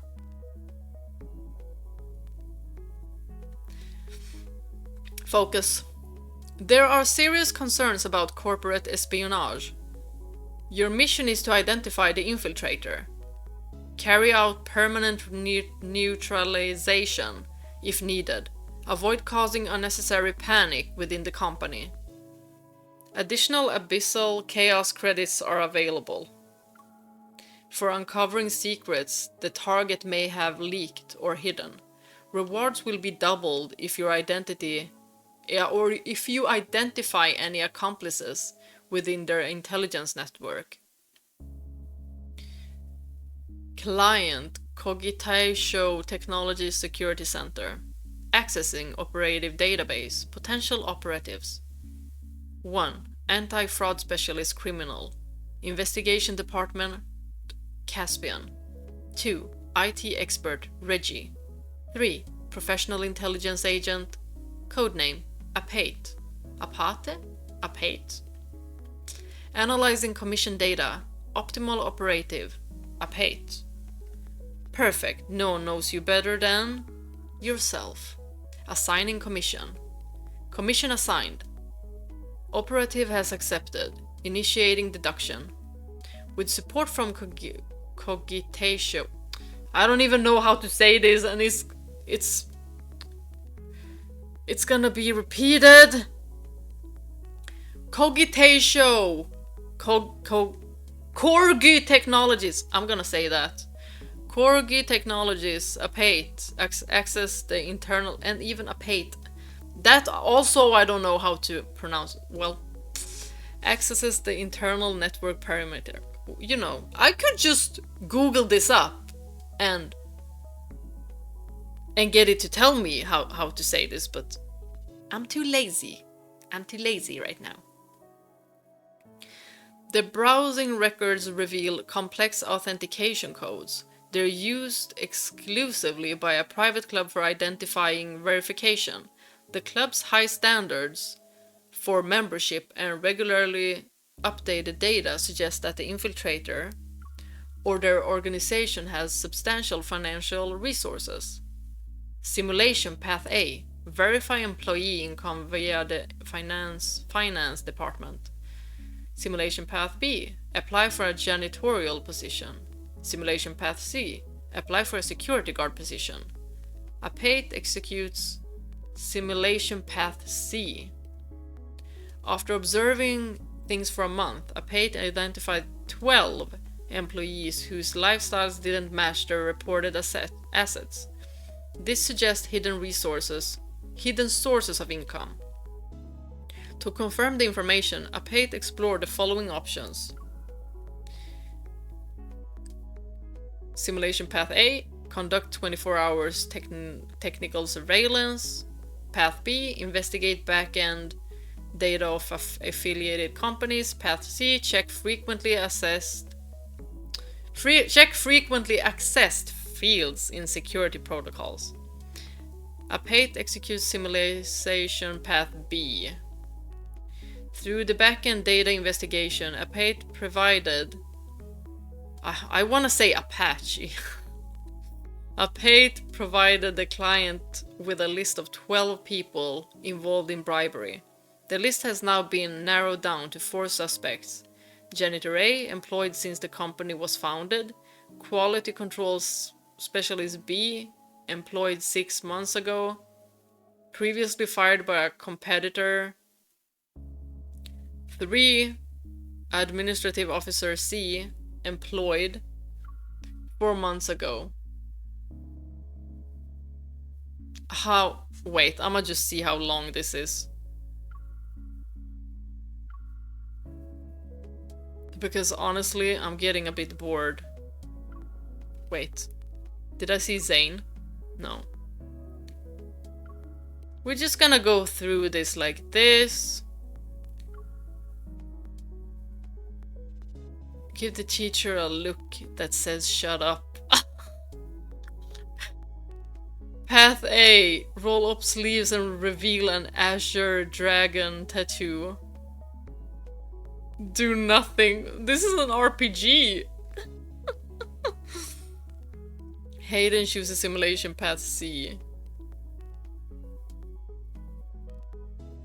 You know what? I think I'm just gonna read this by myself. Because I really wanna go to... I really wanna go to the one with... There could potentially be something about Caleb. So I'm just scanning through these. And seeing if I see any one of the love interest names.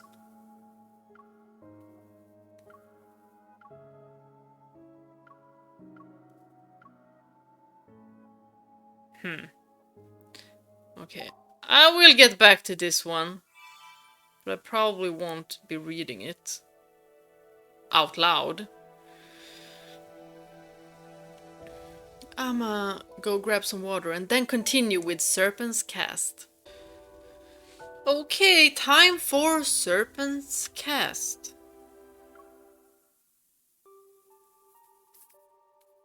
I'm excited! Viper. We're gonna know about this dude. Okay then.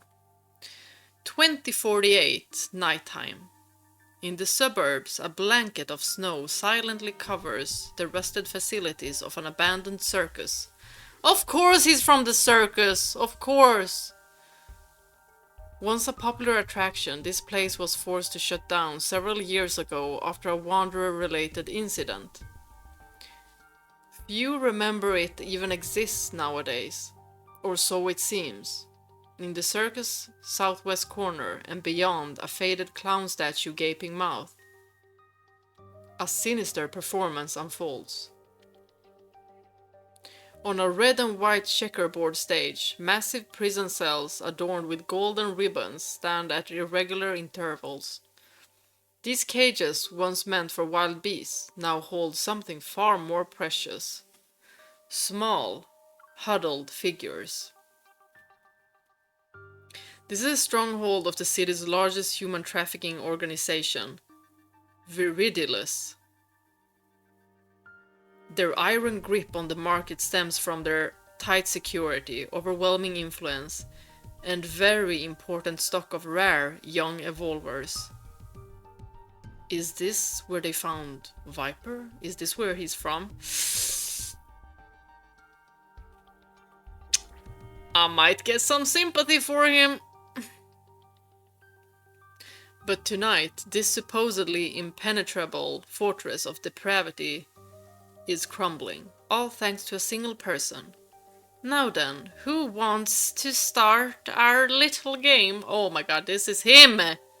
Sitting cross-legged atop a cage, a young man wears a clown mask that covers half his face. He rests his chin in his hand. Beneath the mask, his snake-like eyes crinkle with interest. The revolver spins playfully between his fingers before being pointed at the stage below. The gun has 6 chambers, but only 2 bullets. 1 shot each. However, whoever survives can leave. What do you think?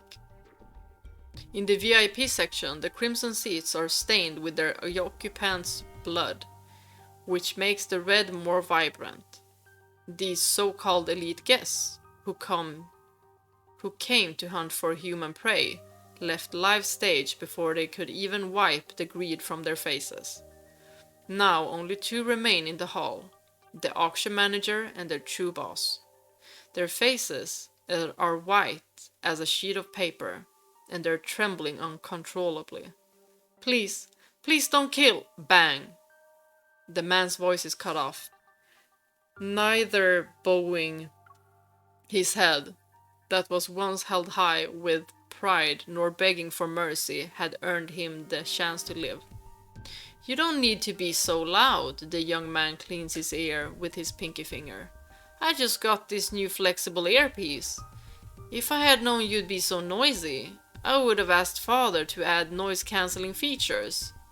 Wasn't this the earpiece that they also broke in the main story? Viper hops down from the birdcage. Carefree, he walks across the floor that's soaked in blood. Then he points the gun towards the last person standing. He ran out of luck, now it's your turn. Your odds of survival are 4 to 5 in favor. Very unfortunate. Or very fortunate, I mean. Although he broke out in a cold sweat, Viridilus' boss is more composed than his panic-stricken manager as he confronts this mysterious madman. Years of weathering various storms have taught him that much, at least. Shall we make a deal? You can have anything you want. You're talented since you managed to break into Viridilus' base by yourself. Why not work for me? I'll pay double. No, triple what your employer offers. That sounds tempting. Let me think. The young man places the gun under his chin and pretends to weigh the pros and cons. As a glimmer of hope appears in the man's eyes, a wicked grin appears on Viper's face, and he flicks out a forked tongue.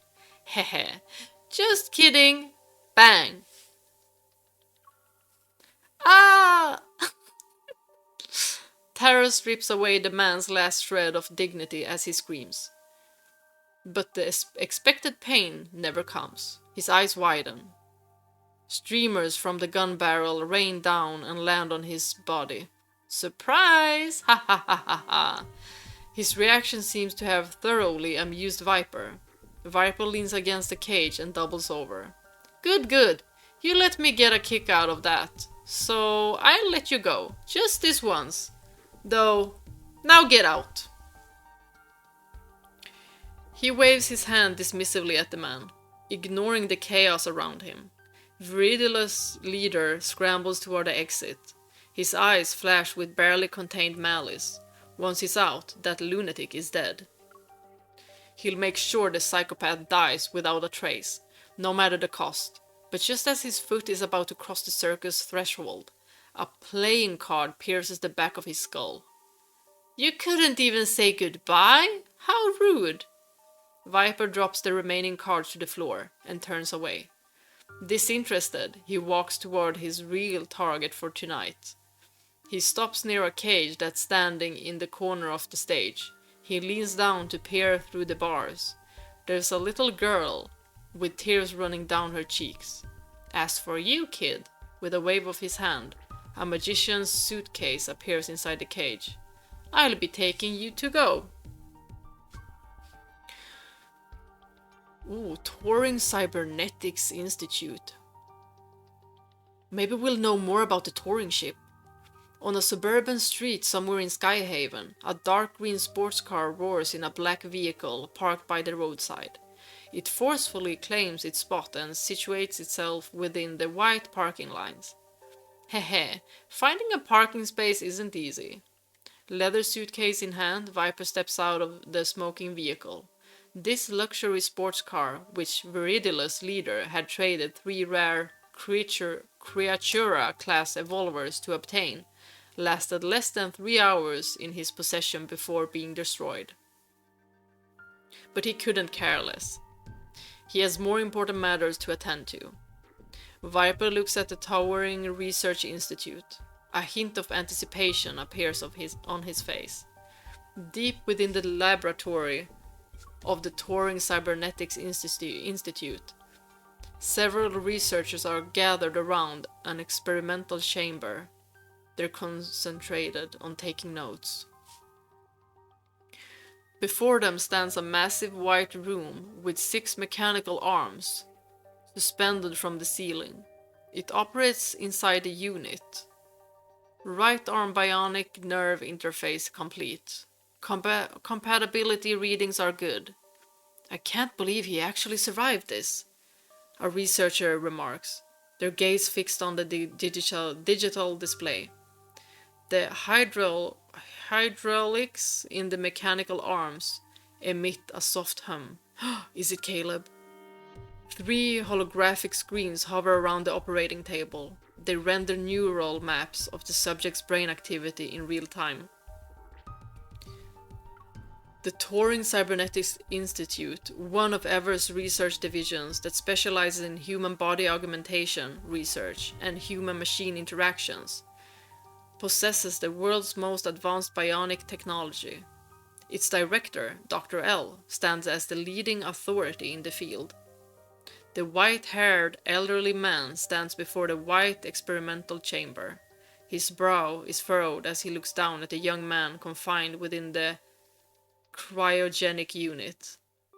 The laboratory's harsh overhead lights cascade and fragment Caleb's pale face into a mosaic of light and shadow. I knew it! My husband, number 2. Respiratory rate is at 14 breaths per minute. Brainwave patterns are normal. Turing ship into initialization in progress. Mechanical arm synchronization is being calibrated. Nanothreads from the mechanical arm cover Caleb's right arm like a silver spiderweb. As dead nerves reconnect and the newly formed mechanical fingers flex unconsciously, his eyelashes suddenly flutter. His muscles tense involuntarily, and a suppressed groan escapes his throat. The warning light on the digital display flashes once again. System error. Chip reading failed. Unable to access primary consciousness.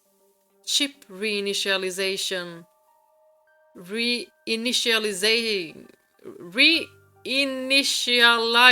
chip process. Memory input. Another failure. It's been 3 days, and the Turing chip has yet to analyze the entirety of his consciousness. Is it because Caleb is fighting it? The researcher's fingertip glides across the digital screen. The synapses representing pain perception are oscillating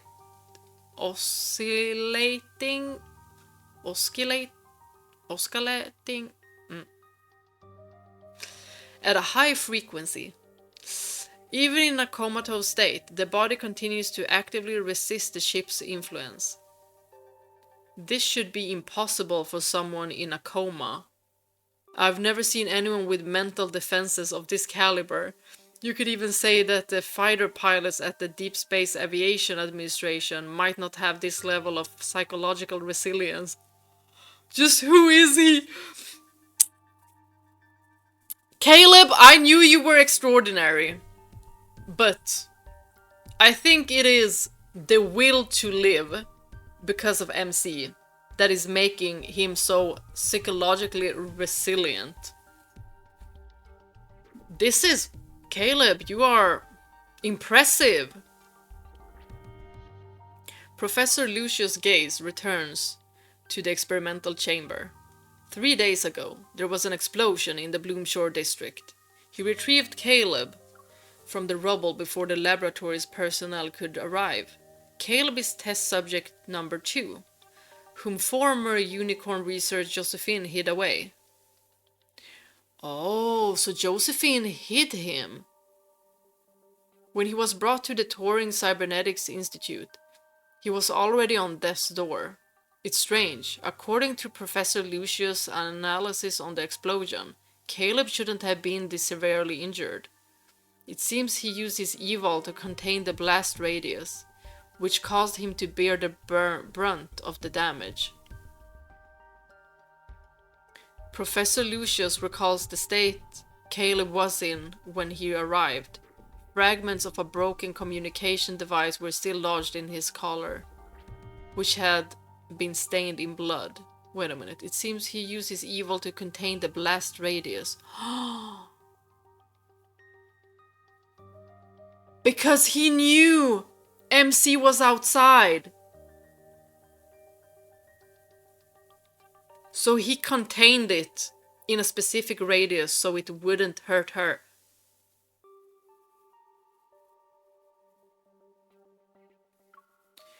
Perhaps this was the last piece of evidence that proves his attempt to contact someone before the explosion.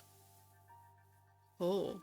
Professor, should we continue with the decryption? The researcher's hesitant voice pulls Lucius away from his thoughts. Yes. Understood. Preparing for the 429th restart. Oh. Suddenly, someone pounds on the laboratory window. Everyone turns their head. A snake-like face with a flicking tongue is pressed against the glass. Seeing Professor Lucius look to his way, Viper cheerfully raises the leather suitcase in his hand and waves it around. His lips move in an exaggerated manner. Open up, father. I brought back the person you wanted.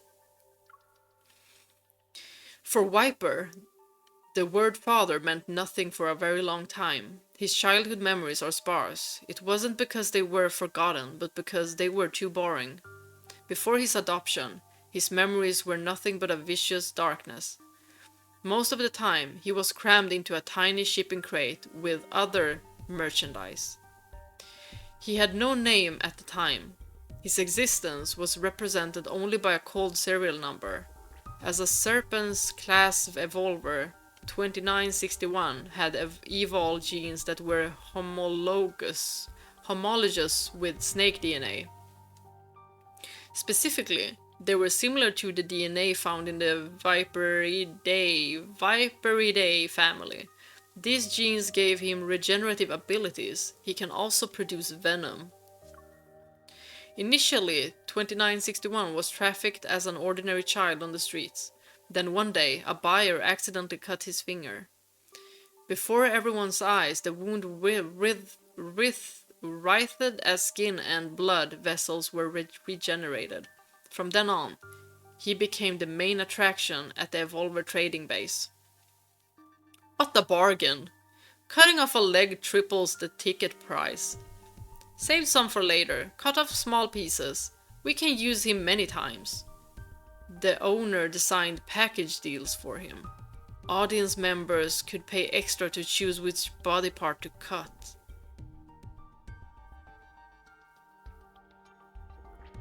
This is freaking horrible! And they're seeing this as entertainment. But does he feel pain? Either way, this is sick, y'all. Fingers were the most popular choice. They were delicate and easy to break, and their nerve endings would twitch for over 10 minutes during regeneration. It was like a miniature theater performance. The severed parts would heal quickly but never completely regenerate. Amid their laughter and shouts, 2961 gradually lost pieces of himself. His feet were the first to go, then his left hand. Pain terrified 2961. He wanted to beg for mercy, but when the agony became unbearable, even screaming was a luxury. Oh my gosh. The constant torment finally ended when Father appeared. His hand pressed against the glass. The lines in his palm blurred Viper's blood-stained reflection like a gentle illusion. Sir, everything here is defective and waiting to be disposed of. We have better, more premium merchandise. I want this child. He's perfect. He just needs time to metamorphose. I think he's gonna have maybe a big villain role in the main story later on. Since I'm completely done with the main story by the time I'm reading this. He spoke to 2961. Come with me. We'll become family, and you'll be reborn. From now on, I'll be your father. What was a father? Was it those eyes that watched him through the glass? Was it the person who scribbled clearance sale in the ledger? I'm feeling a little bit bad about Viper. He has not had an easy upbringing. So I get why he's unhinged. And why he sees this man, this professor, as the father.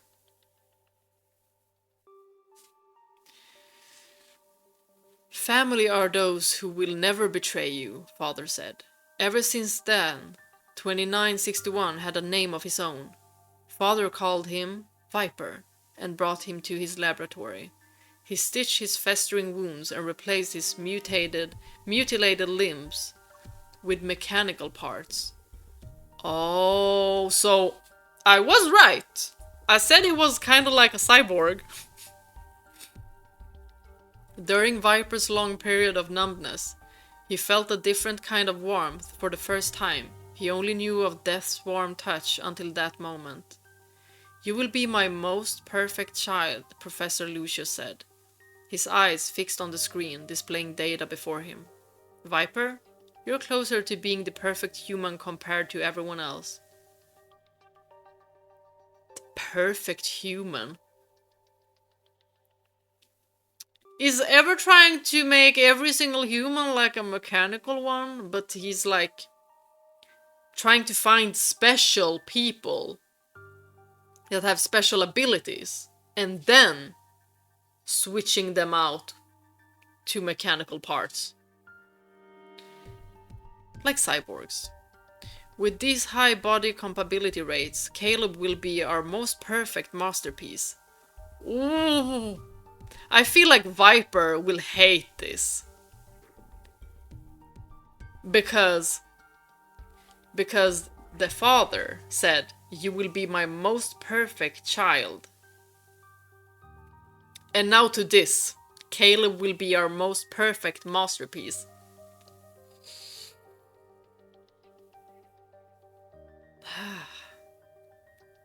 In the laboratory, the researcher excitedly announces the results while checking his records, and in the very next second, a pale hand grabs his throat before he can say more. Expressionless, Viper tightens his grip. He lifts the man above his head until only desperate choking sounds escape. I knew it! He became unhinged because he said that Caleb is the masterpiece.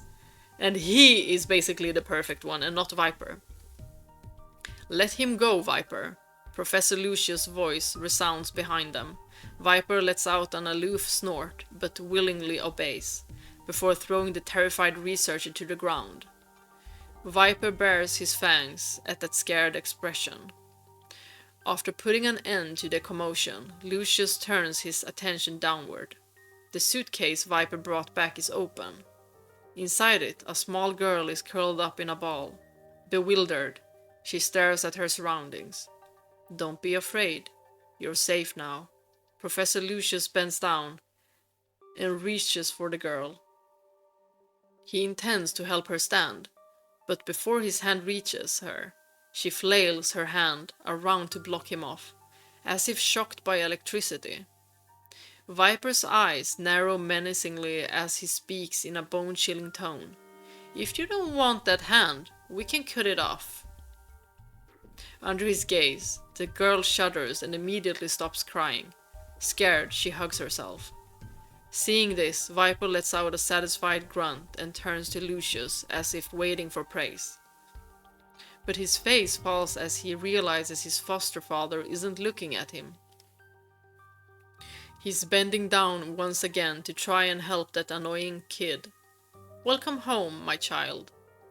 Under his gentle reassurance, the girl slowly calms down. She looks up at the elderly man before her, and confusion flickers in her eyes. Home? That's right. From now on, we'll be your family. Lucius, like a real, kind father, reaches up to wipe away a smudge from the girl's face. This man is so manipulative. He is manipulating every single one. The ones that are the most lost. The ones that have attachment issues. Observing the child in the professor's arms, Viper smiles. The grin possesses unconcealed malice. Let's see if she survives first. That'll determine whether or not she's family. Viper's entire body goes rigid, and he turns away without another word. Before you meet everyone else, I think you should get some rest, Lucius tells the girl. Today's tests are over. Take this child downstairs to rest. He places the girl, who's still pale because of Viper's aggression, into a researcher's arms. Yes, Professor. Only after all the researchers have left does Lucius pull out a silk handkerchief from his pocket. He meticulously wipes his fingers before carelessly tossing the priceless fabric into the trash. Finally, Lucius slowly turns to face Viper. Sit in the operating chair. Okay. Lucius walks to Viper's side and bends down to unwrap the hastily applied bandage on his hand. On Viper's right hand, where his index finger should be, there's nothing but empty space. It's an injury from when he detonated the explosive in the circus during the mission.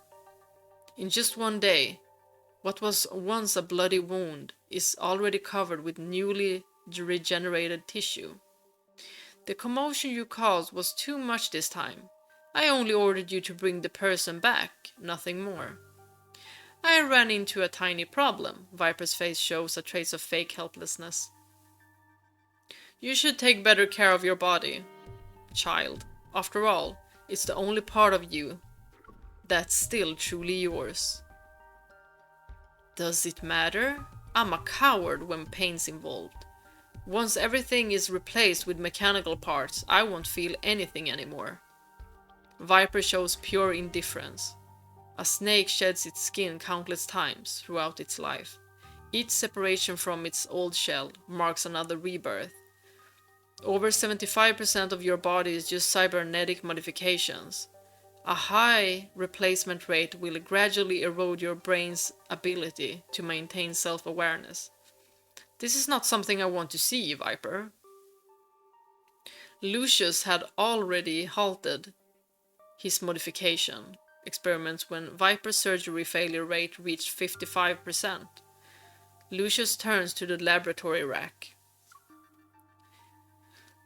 Mechanical components and prosthetic limbs are meticulously arranged on it. Upon getting a closer look, one can even see intricate vein-like patterns on these artificial limbs. They're nearly indistinguishable from real ones. He takes a white toolbox from the shelf. The modification technology is still not perfect. I need you to maintain cognition and keep me informed about your senses and condition. Lucius raises his head. The bright laboratory lights catch the metal circuits at his temple, and they cast a gloomy, cold gleam. Don't disappoint me, my child. You know very well that this family has no place for those who don't contribute. I understand, Father. With a crisp click, dozens of mechanical arms extend from the case. They begin to scan and create their analysis of the severed finger's wound. Then Lucius selects a slightly lighter prosthetic from the rack and approaches Viper. Manipulating the mechanical arms, he reopens the wound that's now healed. It's where Viper's index finger had been. The fresh gash in his hand begins healing the moment it's cut. To prevent it from closing too quickly, Lucius uses special rubber clasps to hold the flesh in place. Viper watches his wound without blinking. The laboratory's cold lights, like the metal pins used in surgery, mount his shadow against the metal wall.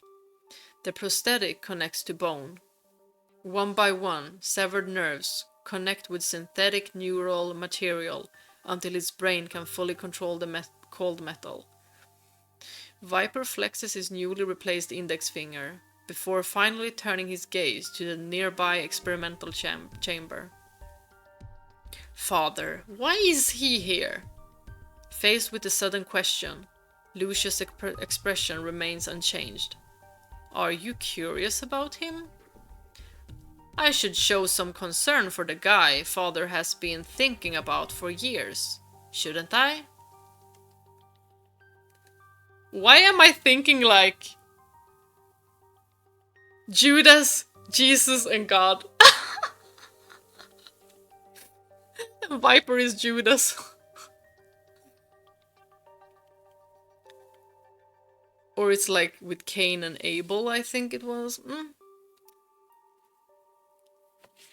I don't know much about that one, but Viper recognized Caleb the moment he first saw him in the pod. Even after 4 years, he could never forget that detestable face. Ooh, they met? 4 years ago, Bloomshore District, Linkon City.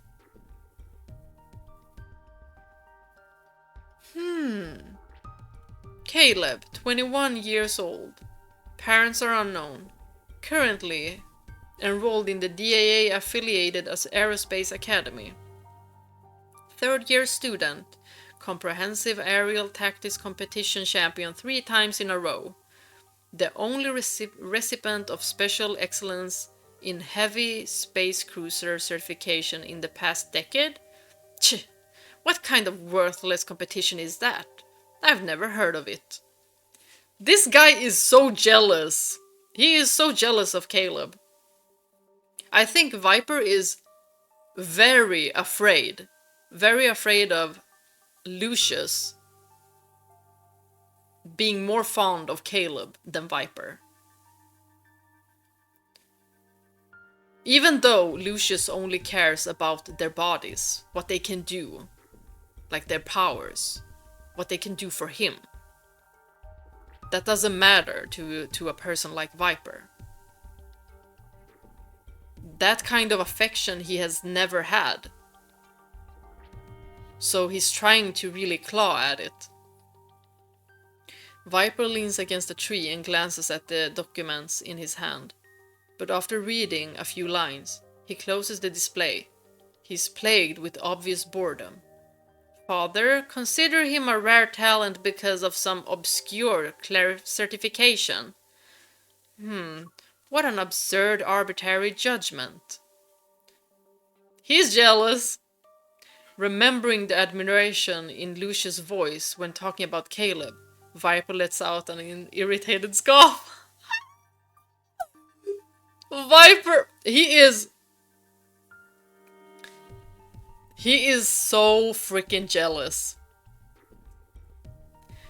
Recently, Skyhaven offered an extremely challenging assessment that was designed by the Deepspace Aviation Administration. Even professional deep space pilots reportedly struggled with it. Yet, a third-year student somehow managed to break the all-time record. I thought he'd be extraordinary. Turns out he's ordinary. It was a waste of time to sneak out behind Father's back. Viper mockingly raises an eyebrow as he watches the young man outside a convenience store.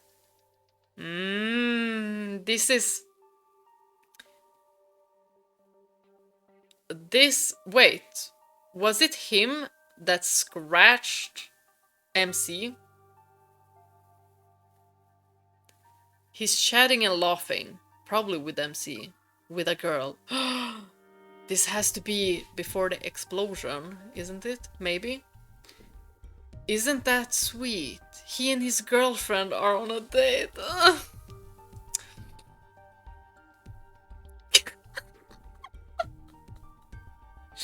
Right? They do look like a couple.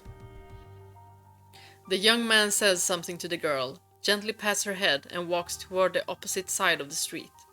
Watching Caleb's retreating figure, Viper's lips curl into a malicious smile. I wonder if she'd still like him after he gets beaten to a pulp. The bakery's glass door chimes as Caleb walks out with a brown paper bag. In the midsummer heat, the young man wears a sleeveless shirt. The necklace with an apple-shaped pendant sways gently around his neck with every step. But he had his jacket, though. Viper lurks in the shadow of a sophra tree and waits for the perfect moment to strike. Caleb turns into an alley. Perfect. Viper's mind races as he silently follows him. But what awaits him is an empty dead end. Where did he go? Viper's eyes dart around. Hey, did you have enough fun following me? We covered 3 blocks already. Aren't you tired? Above, a clear voice rings out. Viper jerks his head up to meet Caleb's somewhat playful gaze. Stalking me from my doorstep. Do you want to carry my shopping bags? Even after being discovered, Viper remains unfazed. He tilts his head and studies Caleb. His interest is obvious. How did you notice me? Caleb leaps down from the wall and lands gracefully before Viper. You weren't exactly trying to mask your presence. I've never seen you around before, though. Since you've been following me for a while, do you need something? Ooh, trying to mask your presence. You know what? This makes sense. Because Caleb knew that she was one that MC had masqueraded into a fleet officer. What's the other word? She cosplayed. Cosplayed a fleet officer. He noticed her right away. Like, no doubt. He didn't even need to double check. He saw her and immediately was like, that is her. And then when she had that nurse's outfit as well, he knew. And he knew when she was hiding. Like, don't try to hide from Caleb. So then that also makes me question if he knew that she was there at the end when they were talking with Lucius. When Viper was there, Lucius was there, everyone else was there.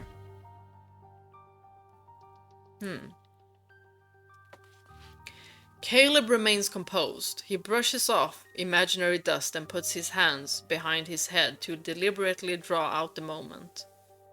His nonchalant response intrigues Viper. Who I am doesn't matter, and I'm following you because... Viper's fingertips transform into blades. They whistle through the air and head straight for Caleb's face. Take a guess! But the expected impact never comes. Shocked, Viper stares at his hand.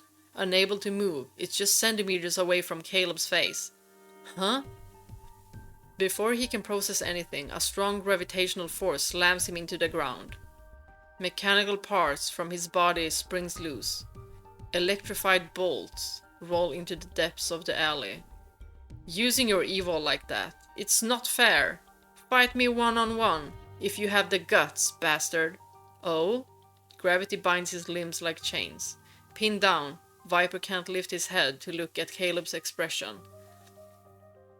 All he can see is a pair of black sneakers slowly approaching. For someone who's fond of sneak attacks, I thought you'd appreciate unfair tricks. Caleb! Caleb kinda gangsta. Stop following me. The reason doesn't matter. If I catch you again, I can't guarantee you'll walk away next time. You think I'll stop just because of a few words? Who do you think you are? You're a century too early to be giving me orders. Despite being pinned to the ground, Viper's defiance only grows more pronounced. In that case, Caleb's voice becomes cold. I'll have to... Ring, ring! A phone call interrupts him. And this also explains that Caleb has always kind of been like this. Like, he's, even with the chip, if he has the chip in his brain, it's not really functioning the way that they want it to work, because it's failing. We see that in the beginning of this chapter, that it is failing all the times.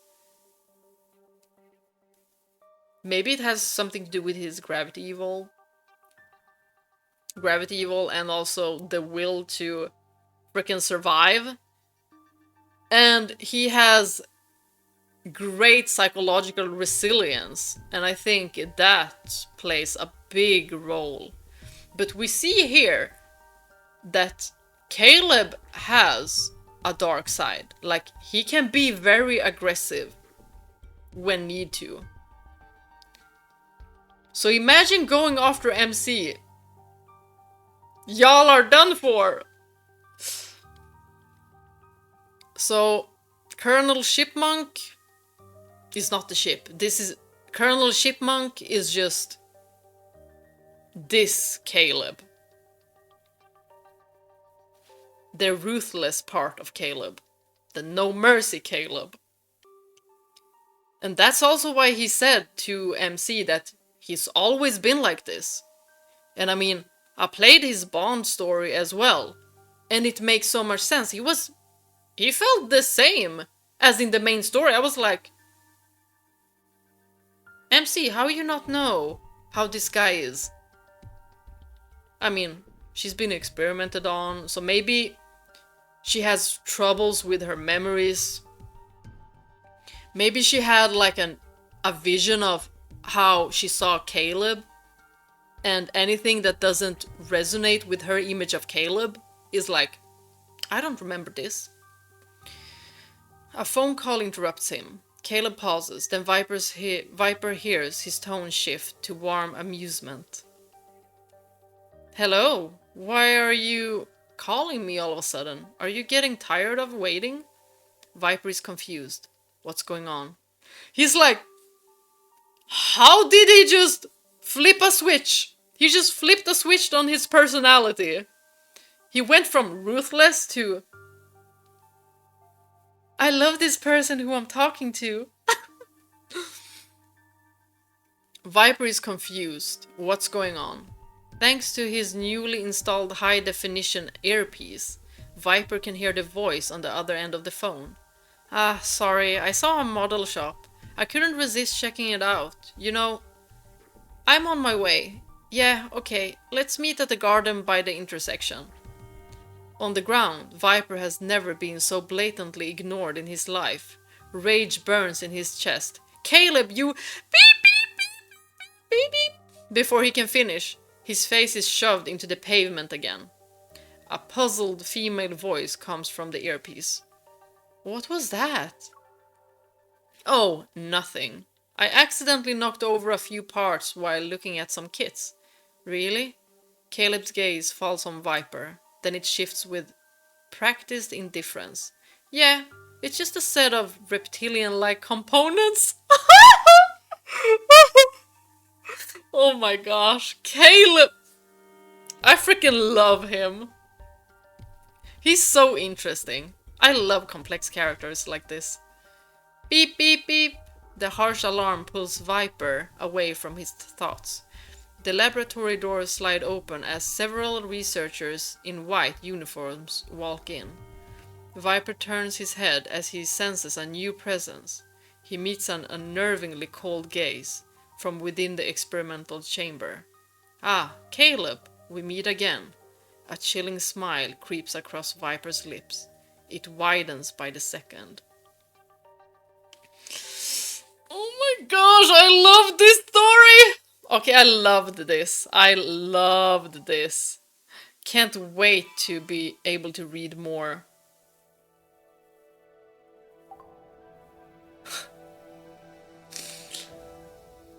Oh well. That is it, you guys. We have read through all of them.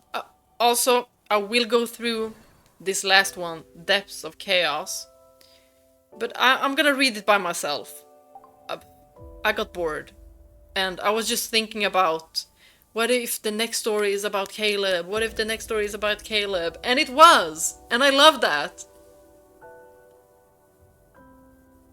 Caleb is so freaking interesting. He's always been like this, and he told us! He told MC! And she's like, you're acting strange. No! No! He's always been like this! Okay. Time for me to go to sleep because I have work tomorrow. Thank you all for watching. Bye bye!